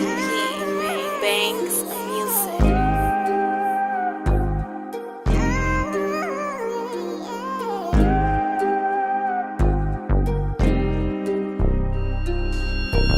When you're sticking to the script, it's a lonely road. Before they left the hole and tanked the big homie told. He know the way this testimony hold. On that low 4, they gon' politic on him cold. SPI Bank EC for really though. Used to really go, ask my nigga Chili Mo. Had a cold gun game, crazy knuckle up. Bust on enemies with baby double up. Back and forth with the main streets on 98. Q9 cell, me and Lil Johnny Ray. Posted up on Colton with a big ratchet. Way before Lil Wayne threw on that snitch jacket. Walked the yard with Slim Bag, what up Big Drac? Gave them back they L cause you did that. Love my lokes even if we don't interact. Lil Mont, Baby Psych and Lil Black. EC. EC. EC. EC. EC. EC. EC. 97th Street, smack dead in the Middle East. Fuck the police for King Ron and Lil Reese. Tell the truth, SP3 never lack rhymes. Sometimes feel I might die behind my rap lines. We ain't in Malibu now, we in Maui. Baby Pie, EC, Bear, me and Wowie. Tico, Kiko, EC Red. Still can't believe Frankie and CC dead. Come to putting in work. Did more than a little dirt. Airbrush shirt. Big Milk, Lil Merc, Lil Box, Baby Ant, both souls, all the coops. First Street to 24 when we call the troops. Lost a legend when we buried Bug. Coach love to the riders that carry cuz, never seen it coming. Was a little foul, still took heart though, my hat off to Lil Owl. EC. EC. EC. EC. EC. EC. EC. EC. EC. Big Spider and Lil Spider both got an Ezel. Tiny Spider got 19, rest in peace, Ezel. Shouts to the females representing EC. The brownies to the quotas, rest in peace, TT. Big Tommy's son on the 7, that's Stay Pops. Me and mine never bow down to J-Box. And that's the coldest cripper nigga ever met. Coldest cripper ever heard about, better yet. 33rd Neverary, only time a nigga ran. On the land, go ask my nigga Ran. ECG unit, came up a little short. Got told on by that nigga Lil Show. Went on TV, the homies did BT Ugly. Got love for Infinite and Lil EC Buzzy. For death though, that mean to my dying day. EC, that's all I've been trying to say. EC. EC. EC. EC. EC. EC. EC. EC.